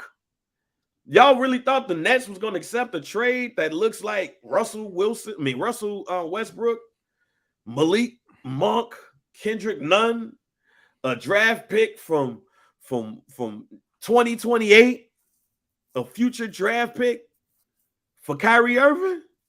Are y'all out your mind? Kyrie needed other hoes. He needed new hoes. Mm-hmm. He needed a Philadelphia 76ers. He needed a Chicago Bulls. He needed a LA Clippers who just got John Wall. So clearly they was like, yo, we need one of them. And this pretty much came about after he so-called made a list. Right. That's the thing. and those teams was like, right. Like, here's how you know you ain't got no hoes, Mike. Kyrie Irving was like, hey, man, I got a list of teams to work out a sign and trade with. And then the Nets was like, all right, yeah, we'll go ahead. We'll reach out. The same day, Mike. It wasn't 3 hours, Mike. And they was like, he's opting in. That's how you know he ain't had no hoes. Because we married. Let us try some shit like that now, Mike. Oh, man, Miriam, you don't like Boomerang? Fuck it, I'm out of here. I'm going to go. I'm gone. Yeah. All right, get your ass out of here. You mad about a goddamn movie? I ain't got no hoes, Mike. You ain't got that nobody to watch 40. Boomerang with, huh? I ain't got nobody. Miriam, the only person I can watch Boomerang with. It's over for me. Yeah. It's been over for me, Mike. It's been over for me for a while. That's why I told Miriam I ain't going nowhere. She can try to divorce me if you want to. We ain't going nowhere, fam. We gonna be like our grandparents. Fuck that. Mm-hmm. That's Kyrie Irving and the Nets. Get your ass out of here then. Motherfucker was like, all right. Walked out the house. And 3 hours later, he was like, hey, baby, about that. Yeah. I'm sorry. He ain't got no hoes. He ain't got not a one. Not a Lakers, not a Clippers, not a Suns, A Sixer. not a Sixer, Yeah. not a Pacer, not a Pacer, nigga. And Not a Kings. And at the end of the day, you know, he got to put that on himself. You know, he's not an attractive, you know, guy right now in the dating market. Mike, se. and I'm gonna continue to use terms similar. Like, how do you feel when you thought you was the cutest motherfucker on the street? You go outside and don't nobody want you. Man, bro, that's rough for me feeling, right there. Man. That's a hit to the ego. You know, that's you gotta go to North Dakota, man, and meditate after that shit. Yeah, take some Asheva or whatever that shit's called, and die, and then come back to life and shit. You got to do that, because I know Kyrie Irving was sitting there like, oh, this is what we on, yeah. Oh, you don't want things to be like how it was last year? All right. Shit. Call the 76ers. You know James Harden on there. Yeah, but I know they'll want me. Hey, Elton Brand. Daryl Moreland. What y'all? Hello? Click. I don't even worry about it. Let's call the Clippers. I know y'all got PG over there. Y'all got Kawhi over there. Hey, it'd be real sexy if Kyrie Irving come over there.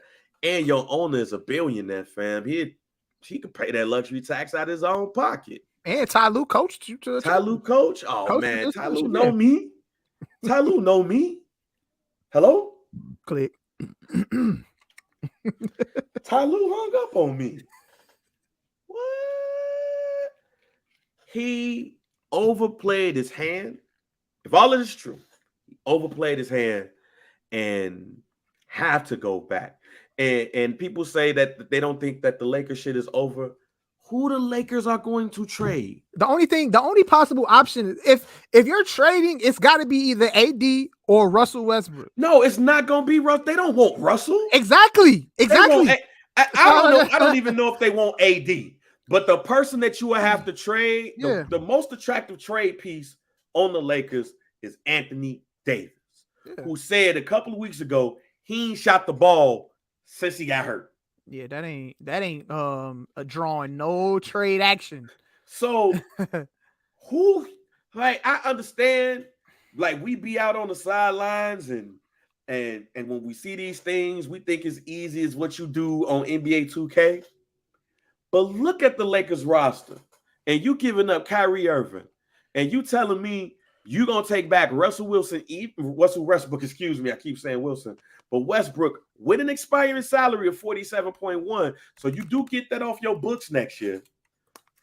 But it's still, you gonna pair him with KD?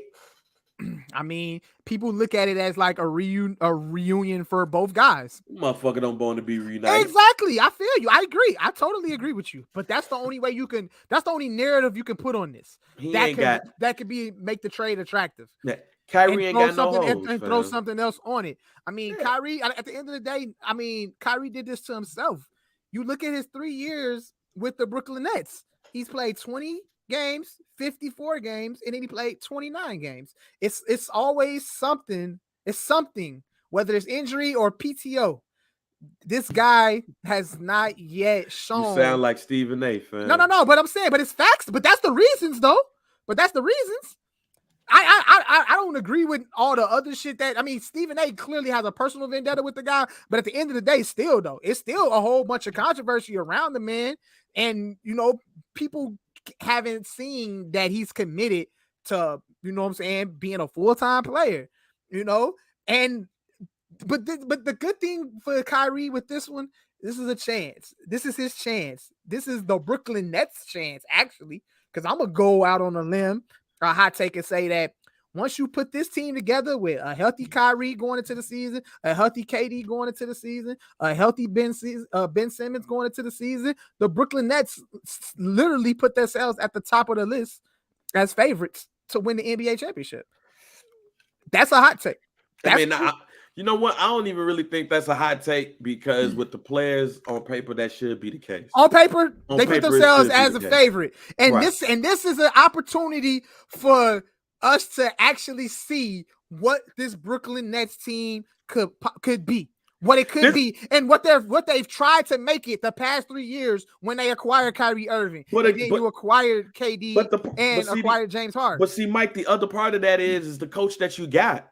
I think hiring Steve Nash, but look, you needed to bring in a coach with respect. Facts. And to me, I get what you're saying. On paper, you are right.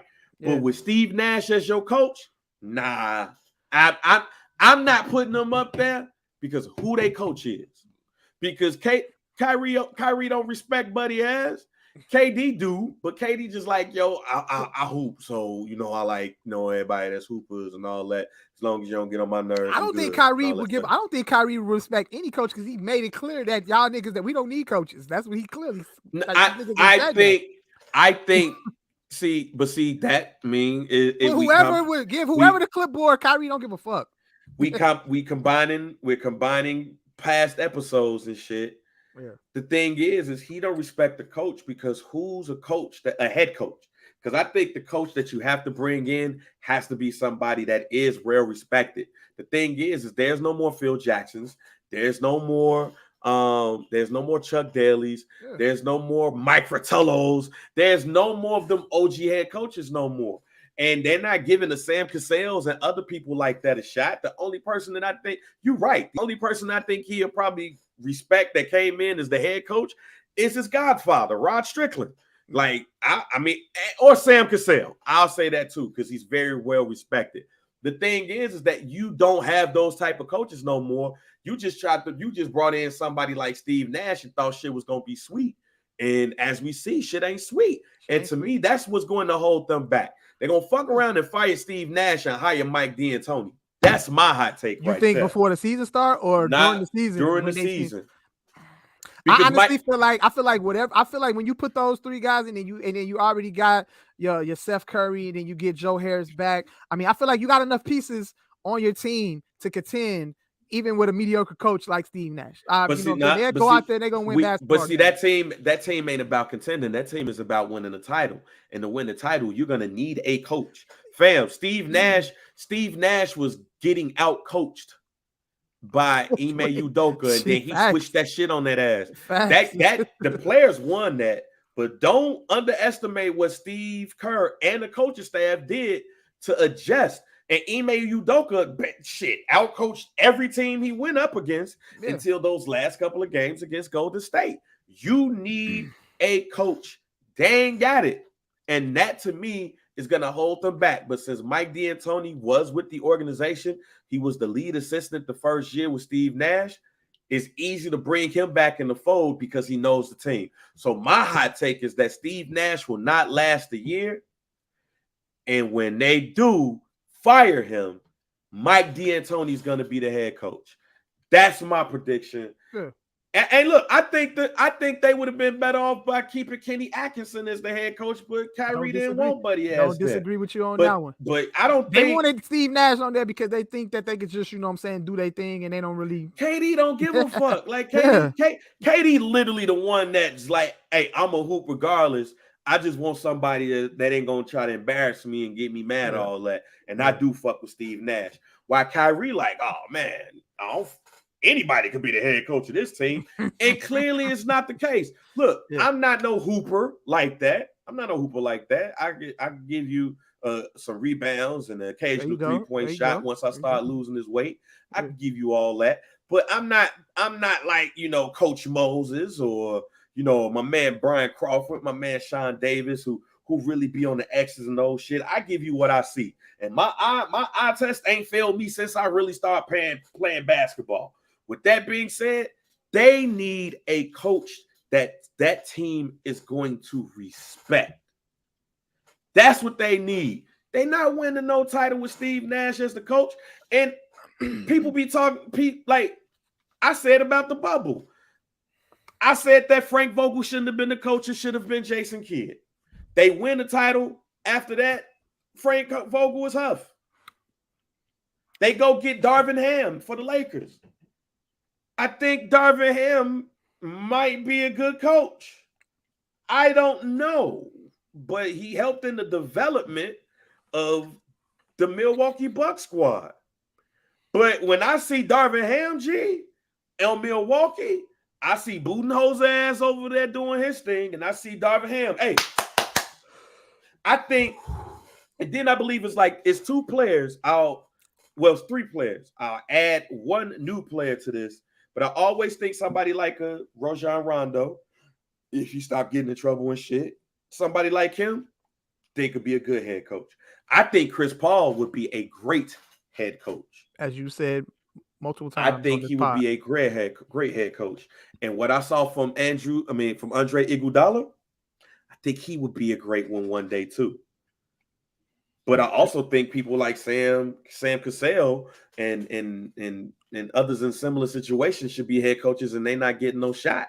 I think if they had a better head coach, they would not.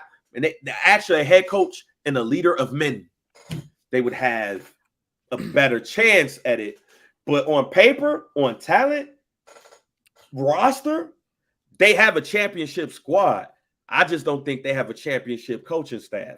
And that's what's going to get them fucked up. So does this put Steve Kerr officially on the hot seat?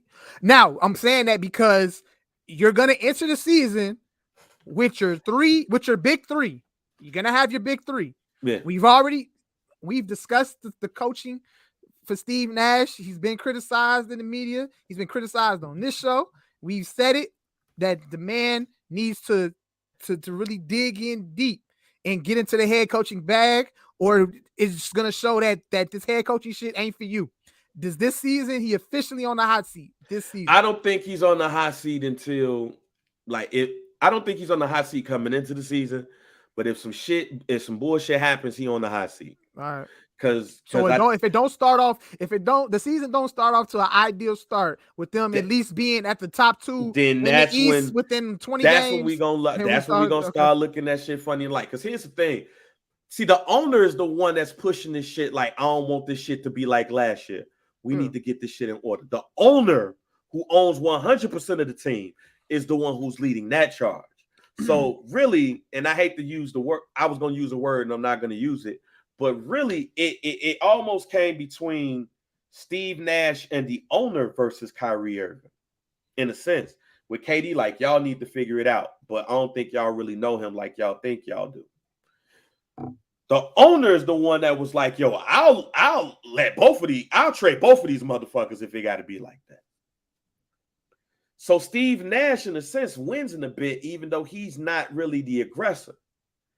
But the owner, Joe Tsai, clearly is like, yo, this is my team and I need to run it. So by default, Steve Nash wins a bit because he has the support. Mm-hmm. Because, yo, we need to get this shit done. But Joe is on the player's ass right now. Now, when the coaching staff's fucked up, when shit ain't going like it's supposed to, then he gonna look at Steve Nash ass. It's like, yo, do I got the right person here? And I don't think he got the right person there. And that's the issue right there. Like, if you look at the team that won the championship this year and the team that went against, they got great players, they got great coaches. One of which is apparently one of the top 15 greatest coaches of all time. Another one who really, according to our man Smitty, should have been the head coach of the Chicago Bulls right now. And defensively, them boys got to it.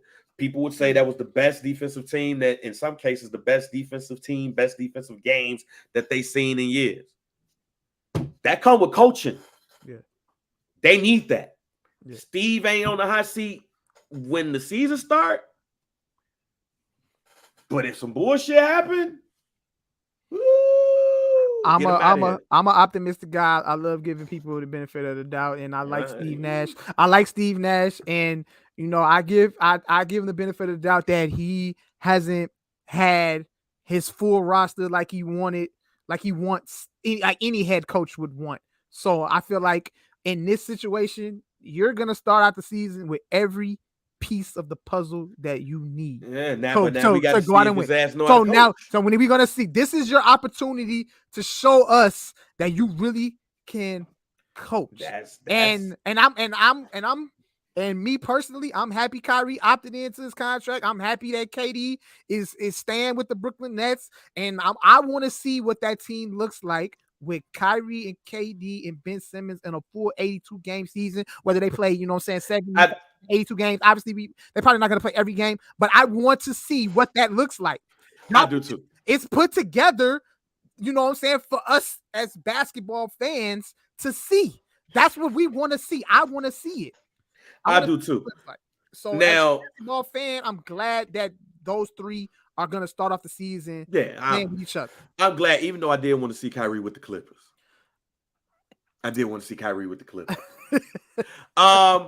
Stephen A. Smith, before we get out of here, Stephen A. Smith and Kyrie Irving, they went back and forth today. I see that. They went back and forth today. Kyrie just sick of Stephen A. shit, bro. And Stephen A. This shit is the Stephen A. got whatever personal. He got a personal vendetta against that man, bro. That shit is personal, bro. It's personal.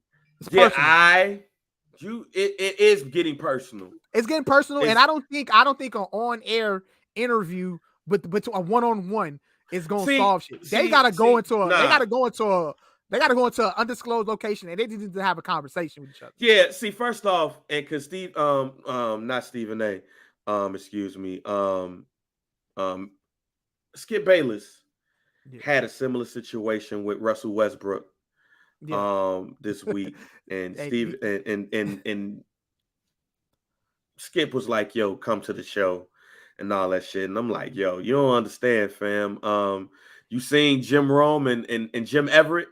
Yeah, that's what this is. G. The way these niggas is speaking to y'all, fam, on social media, it ain't about wanting to come on the show and have a debate with you. These niggas actually want to put hands. Yeah, they want to put hands on you, fam. So y'all got to quit it with that. You can come to my show, like nah, G. They don't want to come on your show. Nah, they want to fight you. Yes. But I'm gonna read this tweet that Kyrie Irving has sent out today for Stephen A. Smith. He said, "Stephen A. Smith, you're going to have to explain yourself to people in your generation.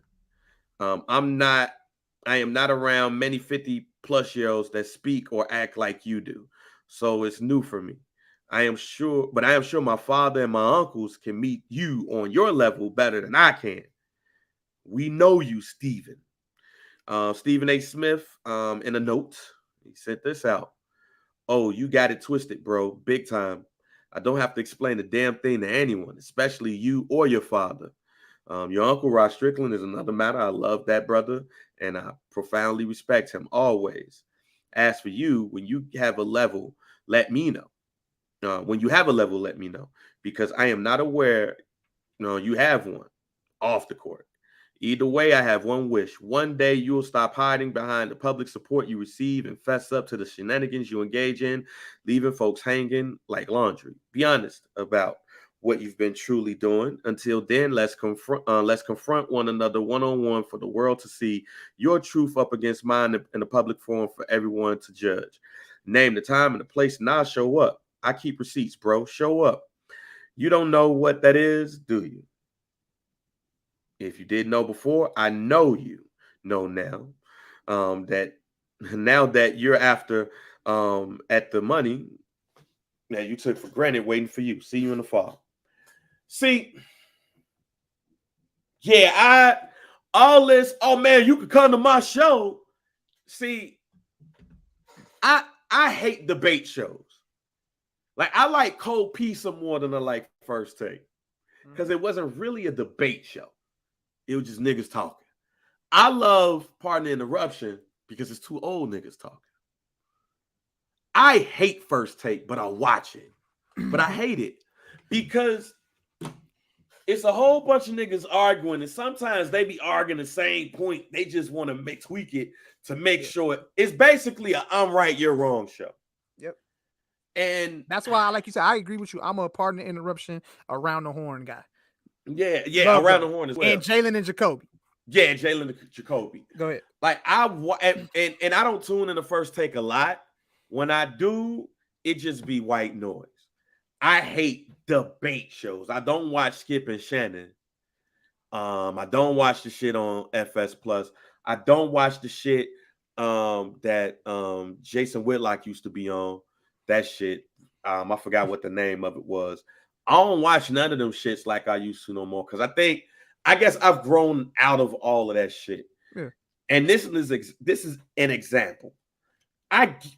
Stephen A. in the beginning, I agree with him to a point about the vaccine and all of that shit because you brought the team together, your idea, and all of that. But now this shit turned personal. Mhm. Like here's my thought right here. Like here's what I would want to ask Stephen A. Smith. Listen to what he said because I think Stephen A. Smith is the one who's on bullshit here, and I'm gonna explain why. I'm gonna read this beginning because the way that I read it, I would want to fight Stephen A. Smith, and he ain't winning if I'm Kyrie Irving. He said, "Oh, you've got it twisted, bro, big time. I don't have to explain a damn thing to anyone, especially you and your father. The minute you bring my father into this shit, we gotta fight.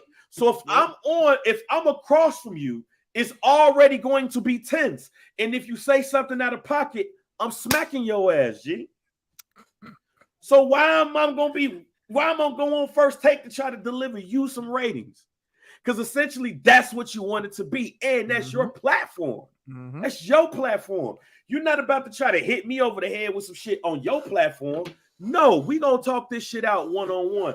Because clearly this shit's now is we need to bring these two brothers in to calm some shit down because it's going a little bit left right here. And then if you know some shit, I hate when people like, even though it was a fun line, it's the Jay-Z shit, you know, with the Nas baby moms and shit. Mm-hmm.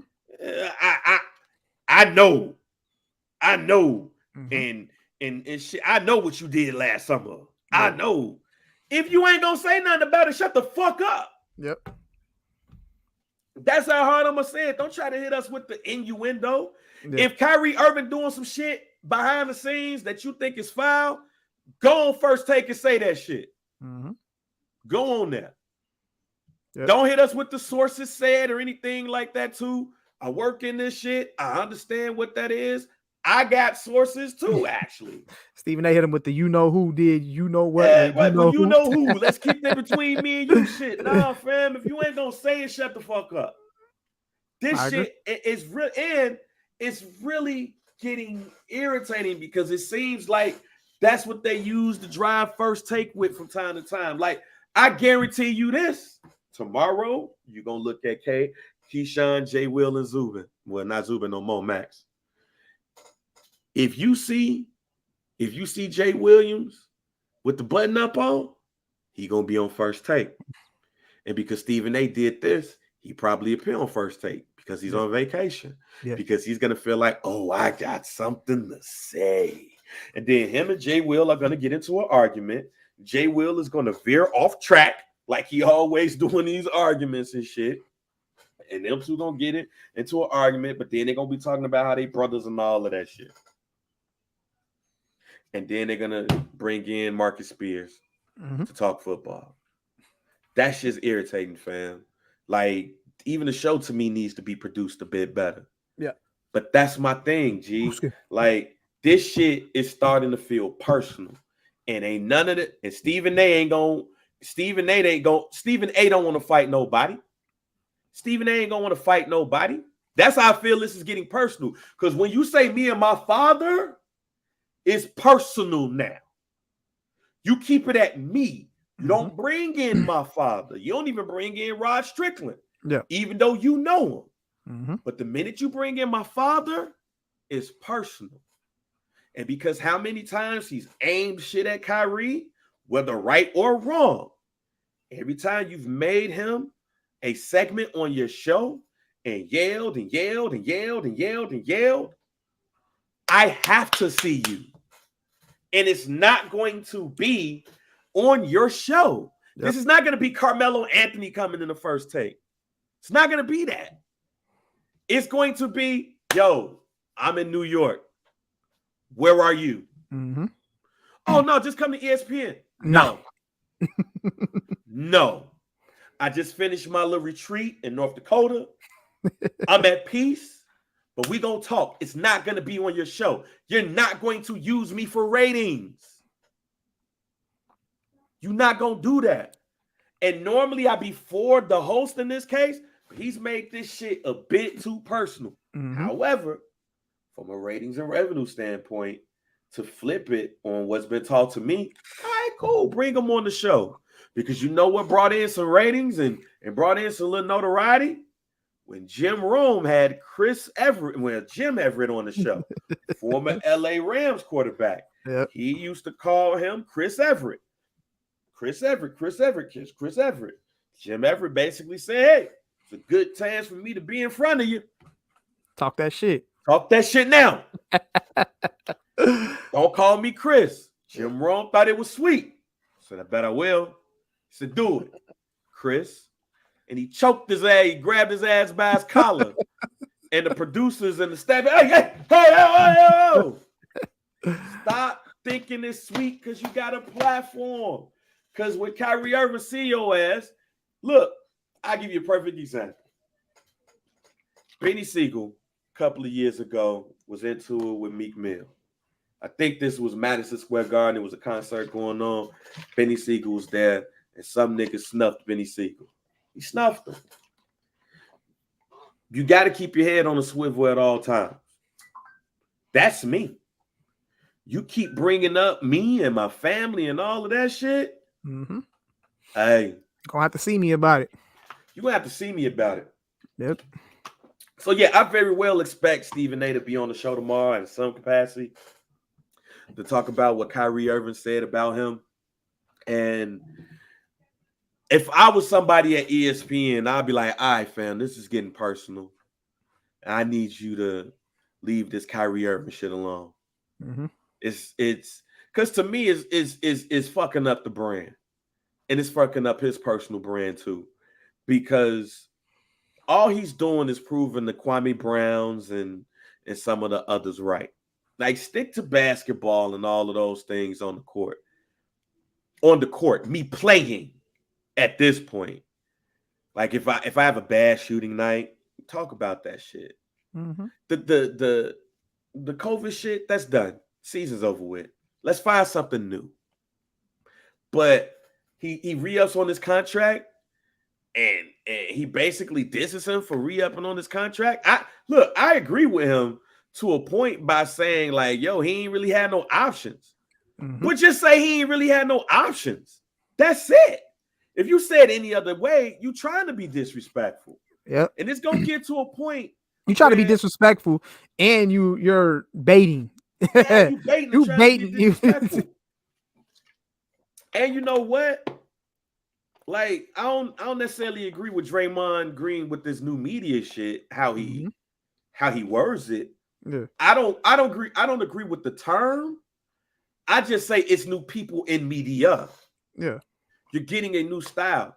And the narrative that Draymond is trying to paint is that if you didn't play the game, you don't need to speak on the game. That's the narrative I see that Draymond is trying to paint as far as new media. And then, you know what I'm saying, he's giving big kudos and shout outs to CJ McCollum and JJ Redick, you know what I'm saying, guys that's getting on these platforms and challenging these other, you know what I'm saying. Yeah, and you know what? And that's cool, but don't try to make it seem. I think the only thing, the thing that I just disagree the most is that he feels like if you didn't play the game, if you didn't get out there and dribble that ball, you don't need to speak on, you know what I'm saying, anything basketball related or sports related. I don't agree with that either, but I understand why he's saying it. And Kendrick, I'm gonna get on him, like, I mean, not Kendrick, but Draymond, because he called Kendrick Perkins a coon. And that I said this before. If you call me a coon, you have to be ready to fight. And Perk said it too. Perk said, he look, said dog, it. This ain't that. This ain't that, G. Like, see, sometimes you get in front of these microphones and you just start talking a little bit too freely. Yeah. And Draymond Green did that too. The minute he said coon referring to anybody, to me, that has a license for you to get stole off of. Now, if you want to take it to a fight, we could take it to a fight, but I'm going to hit you in your face to let you know and understand that shit ain't sweet. I'm going to give you one. Mm-hmm. And if it don't clear you, it's going to give you enough to understand. Now, what Draymond Green is getting at, I totally understand where he's coming from with JJ, especially with JJ Redick, because I think JJ Redick is a star and he printing money if he wants to at ESPN. Because what JJ Redick does is he's analytical. He'll break the shit down, he'll break the game down and all of those things. He'll challenge Stephen A. Smith and others like Mad Dog, who I think that they just pay him on Wednesday to yell. Mm-hmm. And that's it. Because if you look at the Wednesday shows compared to everything else, he be yelling like Stephen A. Smith yells louder on Wednesday than he do Monday, Tuesday, Thursday, Friday. I'm willing to bet that. Say that to say this. JJ Redick is analytical and he challenges you. And I like JJ Redick. I like JJ Redick. CJ McCollum, he was only there for a couple of days, but I love JJ Redick. With that being said, it's still entertainment at the end of the day. So even if you watch JJ Redick now, you see that eye twitch and you see his face come towards the camera and he knows how to play the game for first take style. You just watch JJ Redick. You start saying some shit, or he know how to get up under your skin. He gonna move up and Stephen A. Or like the GIF when he was like this. Mm-hmm. He know how to play the game now. Draymond Green, however, who is analytical and everything like that too. I get that. No, he gets on the podcast, breaks it down, and all of those things. What Draymond Green has to understand is that there's a place, a time and a place for everything. There's a time and a place for the entertainment part. There's a time and a place for the ultra sports nerd part. But the minute you call somebody a coon, that's it. That's it. That now you felt yourself. Now you doing too much. And if I was Perk, I don't have the temperament as most people. And if you say something if you say something specifically, like call me a coon, you have to prepare to fight. So I'm glad that Kendrick Perkins said what he said, the way that he said it, how he said it, not really giving a fuck about no ESPN and nothing like that. Because I think ESPN probably like, oh yeah, he took that shit a little bit too far. And coon, we're gonna stay out of that night. We're gonna stay out with coon and the nigga conversations. That's between black people. Oh my God. Yeah, we just advise you not to cuss as we just advise you not to cuss as much. Mm-hmm. But if Draymond, and even in Kendrick Perkins shit, giving the winks and shit, man, just tell us that Draymond Green got his ass whooped at a concert or event, at a basketball event. Yeah. So just say somebody called Draymond Green a bitch in his face, and he was like, "Man, wait, I read a story. I don't know if we ever talked about this, and I'm today years old, but they said Tristan Thompson snuffed that nigga. Oh, what? That's what I read, bro. Like I read that. That Tristan Thompson 2-piece. Oh, 1-piece yeah, I remember. Yeah. I didn't know about that. It was after the finals or whatever, right? I don't know. That's what I didn't. I saw an article. I didn't read the actual article. Yeah. Okay. Yeah. I just looked it up. I just heard about it because they said that. I remember them going back and forth. Yeah. And everything, but I did hear that like somebody that like he got punched at a matter of fact, let me pull it up because I think it's a rumor. It's a rumor that came out. Marcus Thompson of The Athletic had put it out there along with Jason McIntyre. Let me read it. And what would be told? Yeah, it's like, and what would be told by the best by the late great storyteller Charlie Murphy. The streets turned out to be a swanky Delilah restaurant in West Hollywood on July 18th. Both Green and Thompson was guests of LeBron's for this ultra exclusive affair, which prohibited phones and cameras. None of the attendees expected the on-the-court drama to flare back up in the setting, which is why everyone was stunned when Thompson, according to sources, out of nowhere attacked Green. No argument, no squaring up, no taking it outside. It was a sucker punch, said one source who attended the party. But to be honest, it wasn't really a punch. It was more like a shove. Thompson noticed that the pair had to be separated, but eventually calmed down and coexisted for the rest of the evening. That's my point right there. It's on site when I see you, when I think you've taken it too far. So if that story is true, and that's probably what Perk is alluding to, that Tristan Thompson basically muffed this motherfucker, and Draymond Green was like, oh, hold me back. Fam. To both Draymond Green and Stephen A. Smith, stick to the story, stick to the sport, and let's stop taking it elsewhere. Plus, y'all all black men, G. Yep. So do we really need to see black men acting like that towards each other over some takes? Like, it's over takes, fam. At the end of the day, it's over some takes. And that's why I said I ain't debating nobody no more. Because the minute somebody called me out my name talking on some debate shit, fuck you. You fucking coon. You don't like LeBron because he's taking care of this community. You fucking coon. Right. I know where you live, cousin. When I see you, we got to fight. And it's gonna be a 40-year-old fighting whatever, that other person is. And we don't need no stories like, hey man, at an event at the 40/40 club, Kyrie Irving ran up on Stephen A. Smith and snuffed him, and Stephen A. Smith is hospitalized with a broken jaw. Mm-hmm. And we don't need that. So, because low key, that's just me. But that's just how I brought up, fam. You gotta, and I like Stephen A. Smith too. Like, I'm not saying this just to say some shit, even though I don't necessarily like the show. I think Stephen A. has done a lot over his career. But it's just something about getting personal with somebody and then trying to mask it over some content. But now it's personal. Get the fuck out of here. All right, man, before we get out of here, G, we at the half-year point. What a halfway point to the year. Friday would be July 1st. So, halfway joint. Your favorite albums this year? Top of the list, Weekend, Dawn FM. I think that's my favorite album. About Dawn FM. That's my favorite album of the year so far. Favorite album of any genre.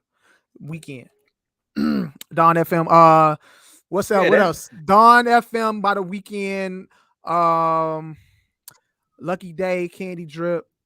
Yep, that's on my list. So I ain't got to repeat that. Okay.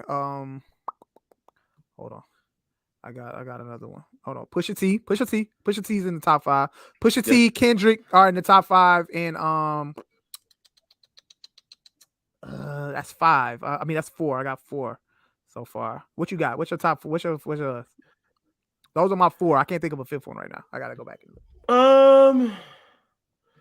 Yeah. I definitely have to throw the Lucky Day up in that Candy Drip. Mm-hmm. Kalani Blue Water Road. That's Kalani. That's in there. That's top 5. That's 5. Yeah, that's up in there. Pusha T and Kendrick is up in there too. And I'm trying to think, it was somebody else that dropped something. It might fuck around and be The Weeknd.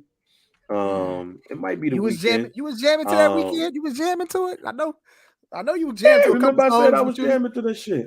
Okay. I know you said you were jamming to a certain song, but I don't know if you said you was fucking with the whole album. To me, it's just it hasn't. To me, it hasn't been not a lot of great albums. Yeah, that came out, so to speak. You know what? And off my better judgment, you know what? I will actually put in, because the album was actually decent. I fucked with it. What's the Black Star album? Okay. I throw that up in there too. That album was that album was up in there too. So no Weekend up in there too. So but we got Drake that dropped. We got Beyonce that's gonna be dropping in July. I think the Grammys is gonna have a hard time picking somebody this year off of Fame and Presidents, because everybody's dropping right now. We'll see what goes on for the rest of the year, Mike. All right, so man, you put your hot take out there. Oh, go ahead. Oh, no. But I'm saying halfway through though, Weekend, Kalani, Lucky Day, Pusha T, Kendrick. That's top. Them the top albums for me. Weekend album is Weekend's like my favorite though. Like I really want to go to that concert too at Soldier Field. I know Doja Cat was on that with him, but I think Doja Cat took himself out. But I definitely would Yeah, love to because see the of her Weekend live. voice and all that shit. Yeah, You gonna watch people do cocaine? Facts. I need to see that. A lot of cocaine happening. I need to see that in person, bro. You know what I'm saying? That might be my first time trying it. You know, we'll see. I don't know. A lot of cocaine happening. A lot of ecstasy. Honorable mention. A lot of ecstasy. If I had an honorable mention, yeah, we don't. You know what I'm saying? Everybody can't be in your top 10. You know. There you go. There you go. There you go. Ain't no top 10. You ain't gonna throw it there. But if I was to throw one on there, I'd throw Drake's album in there because I really enjoy Drake's album. So, I'm not throwing one up in there because, like I said, everybody ain't meant to be in your top 5, your top 10, or your top 5. So it's all good. But I ain't got no is what it is. It is what it is. My hot take is this. See this video that's been going around where everybody's been debating about if Buddy Ass wrong for not bringing the kids food, like his baby mama kids food, only his son. Wait, I missed that video. I missed that. Oh, yes, a video that's been posted. This chick tried to expose her baby daddy because he brought his son some food and not the other kids. To that I say, hey man, he ain't obligated to give none of them kids nothing. But here's a solution, fam. Hey, yo, I'm going to McDonald's to give the kids something to eat. What she should have said was, hey man, can you give my other kids something to eat? I'll pay you. She shouldn't assume. So the dude brought his He bought his child. How many kids are there altogether? His child, McDonald's. I don't know how many kids it is, but let's just say it was 2.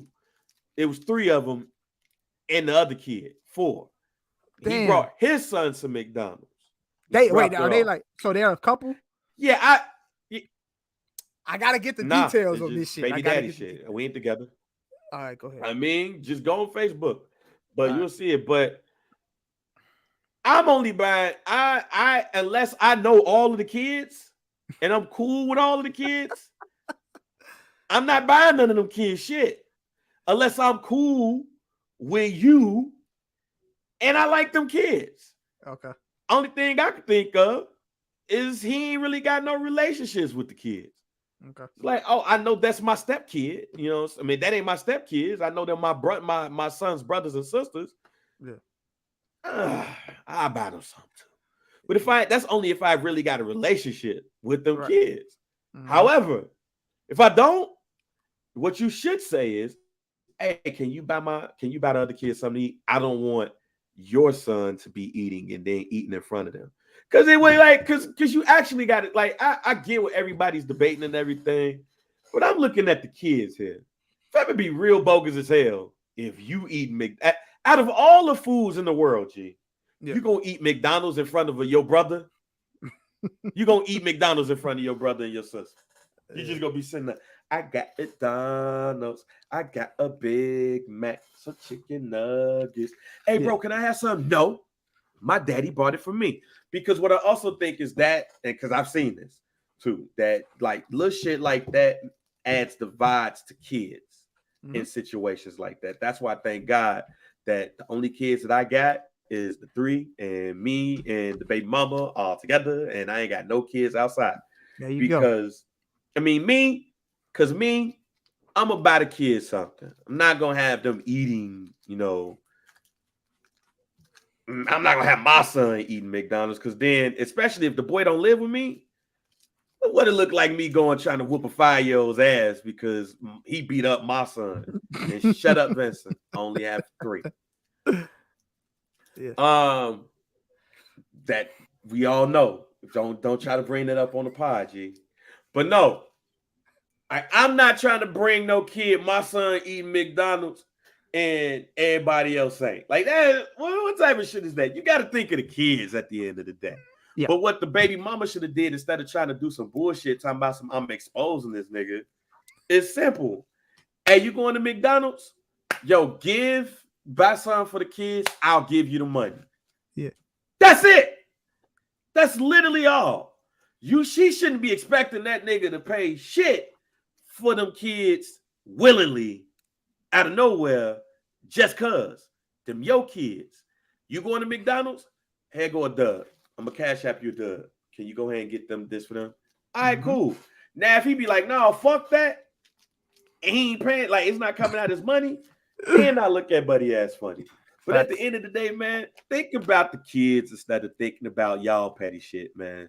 Because there's a lot of kids that's out here that have separate parents who grow up fucked up because of situations like your daddy did this and your daddy didn't do that. And now they jealous of you, and then you have issues.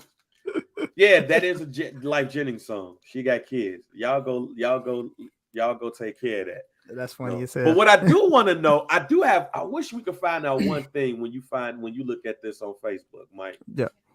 I wonder if, I want to know where his kid fall in. Like, is he the oldest? Yeah. He the youngest? He the middle child? Because if he been that longer, then I can understand it. But if it's like he got the youngest kid, especially depending on how they got pregnant, he probably not gonna get them kids no McDonald's in the first place. So it's a lot of context that's missing that we probably ain't gonna find out. Yeah. But yeah, think about the kids, man. Yeah, stop trying to expose people on Facebook and all that shit too. That's lame. But motherfuckers gonna debate that shit for the next day and a half on Facebook. I gotta go check this shit out too. Yeah, go check it out. Go check it out. Yeah. But go ahead and end us off, Mike.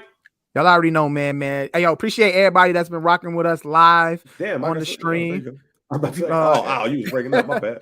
No, appreciate everybody that's been rocking with us live on the stream. We appreciate that for checking us out on Twitch and live on YouTube right now. Make sure you if you're on YouTube, make sure you subscribe to the What Digital. Make sure you drop a comment. And we are available everywhere podcasts are available. Spotify, Apple Podcasts. If you listen to us on Apple Podcasts, make sure you drop a review there and like us on Facebook at Some Dude and join the community hashtag Some Dude Pod. Invite more people into the community hashtag Some Dude Pod. Twitter at Some Dude Pod. IG at Some Dude Pod, at JR Bang, at Mike B _CHR, and make sure y'all cop that merch.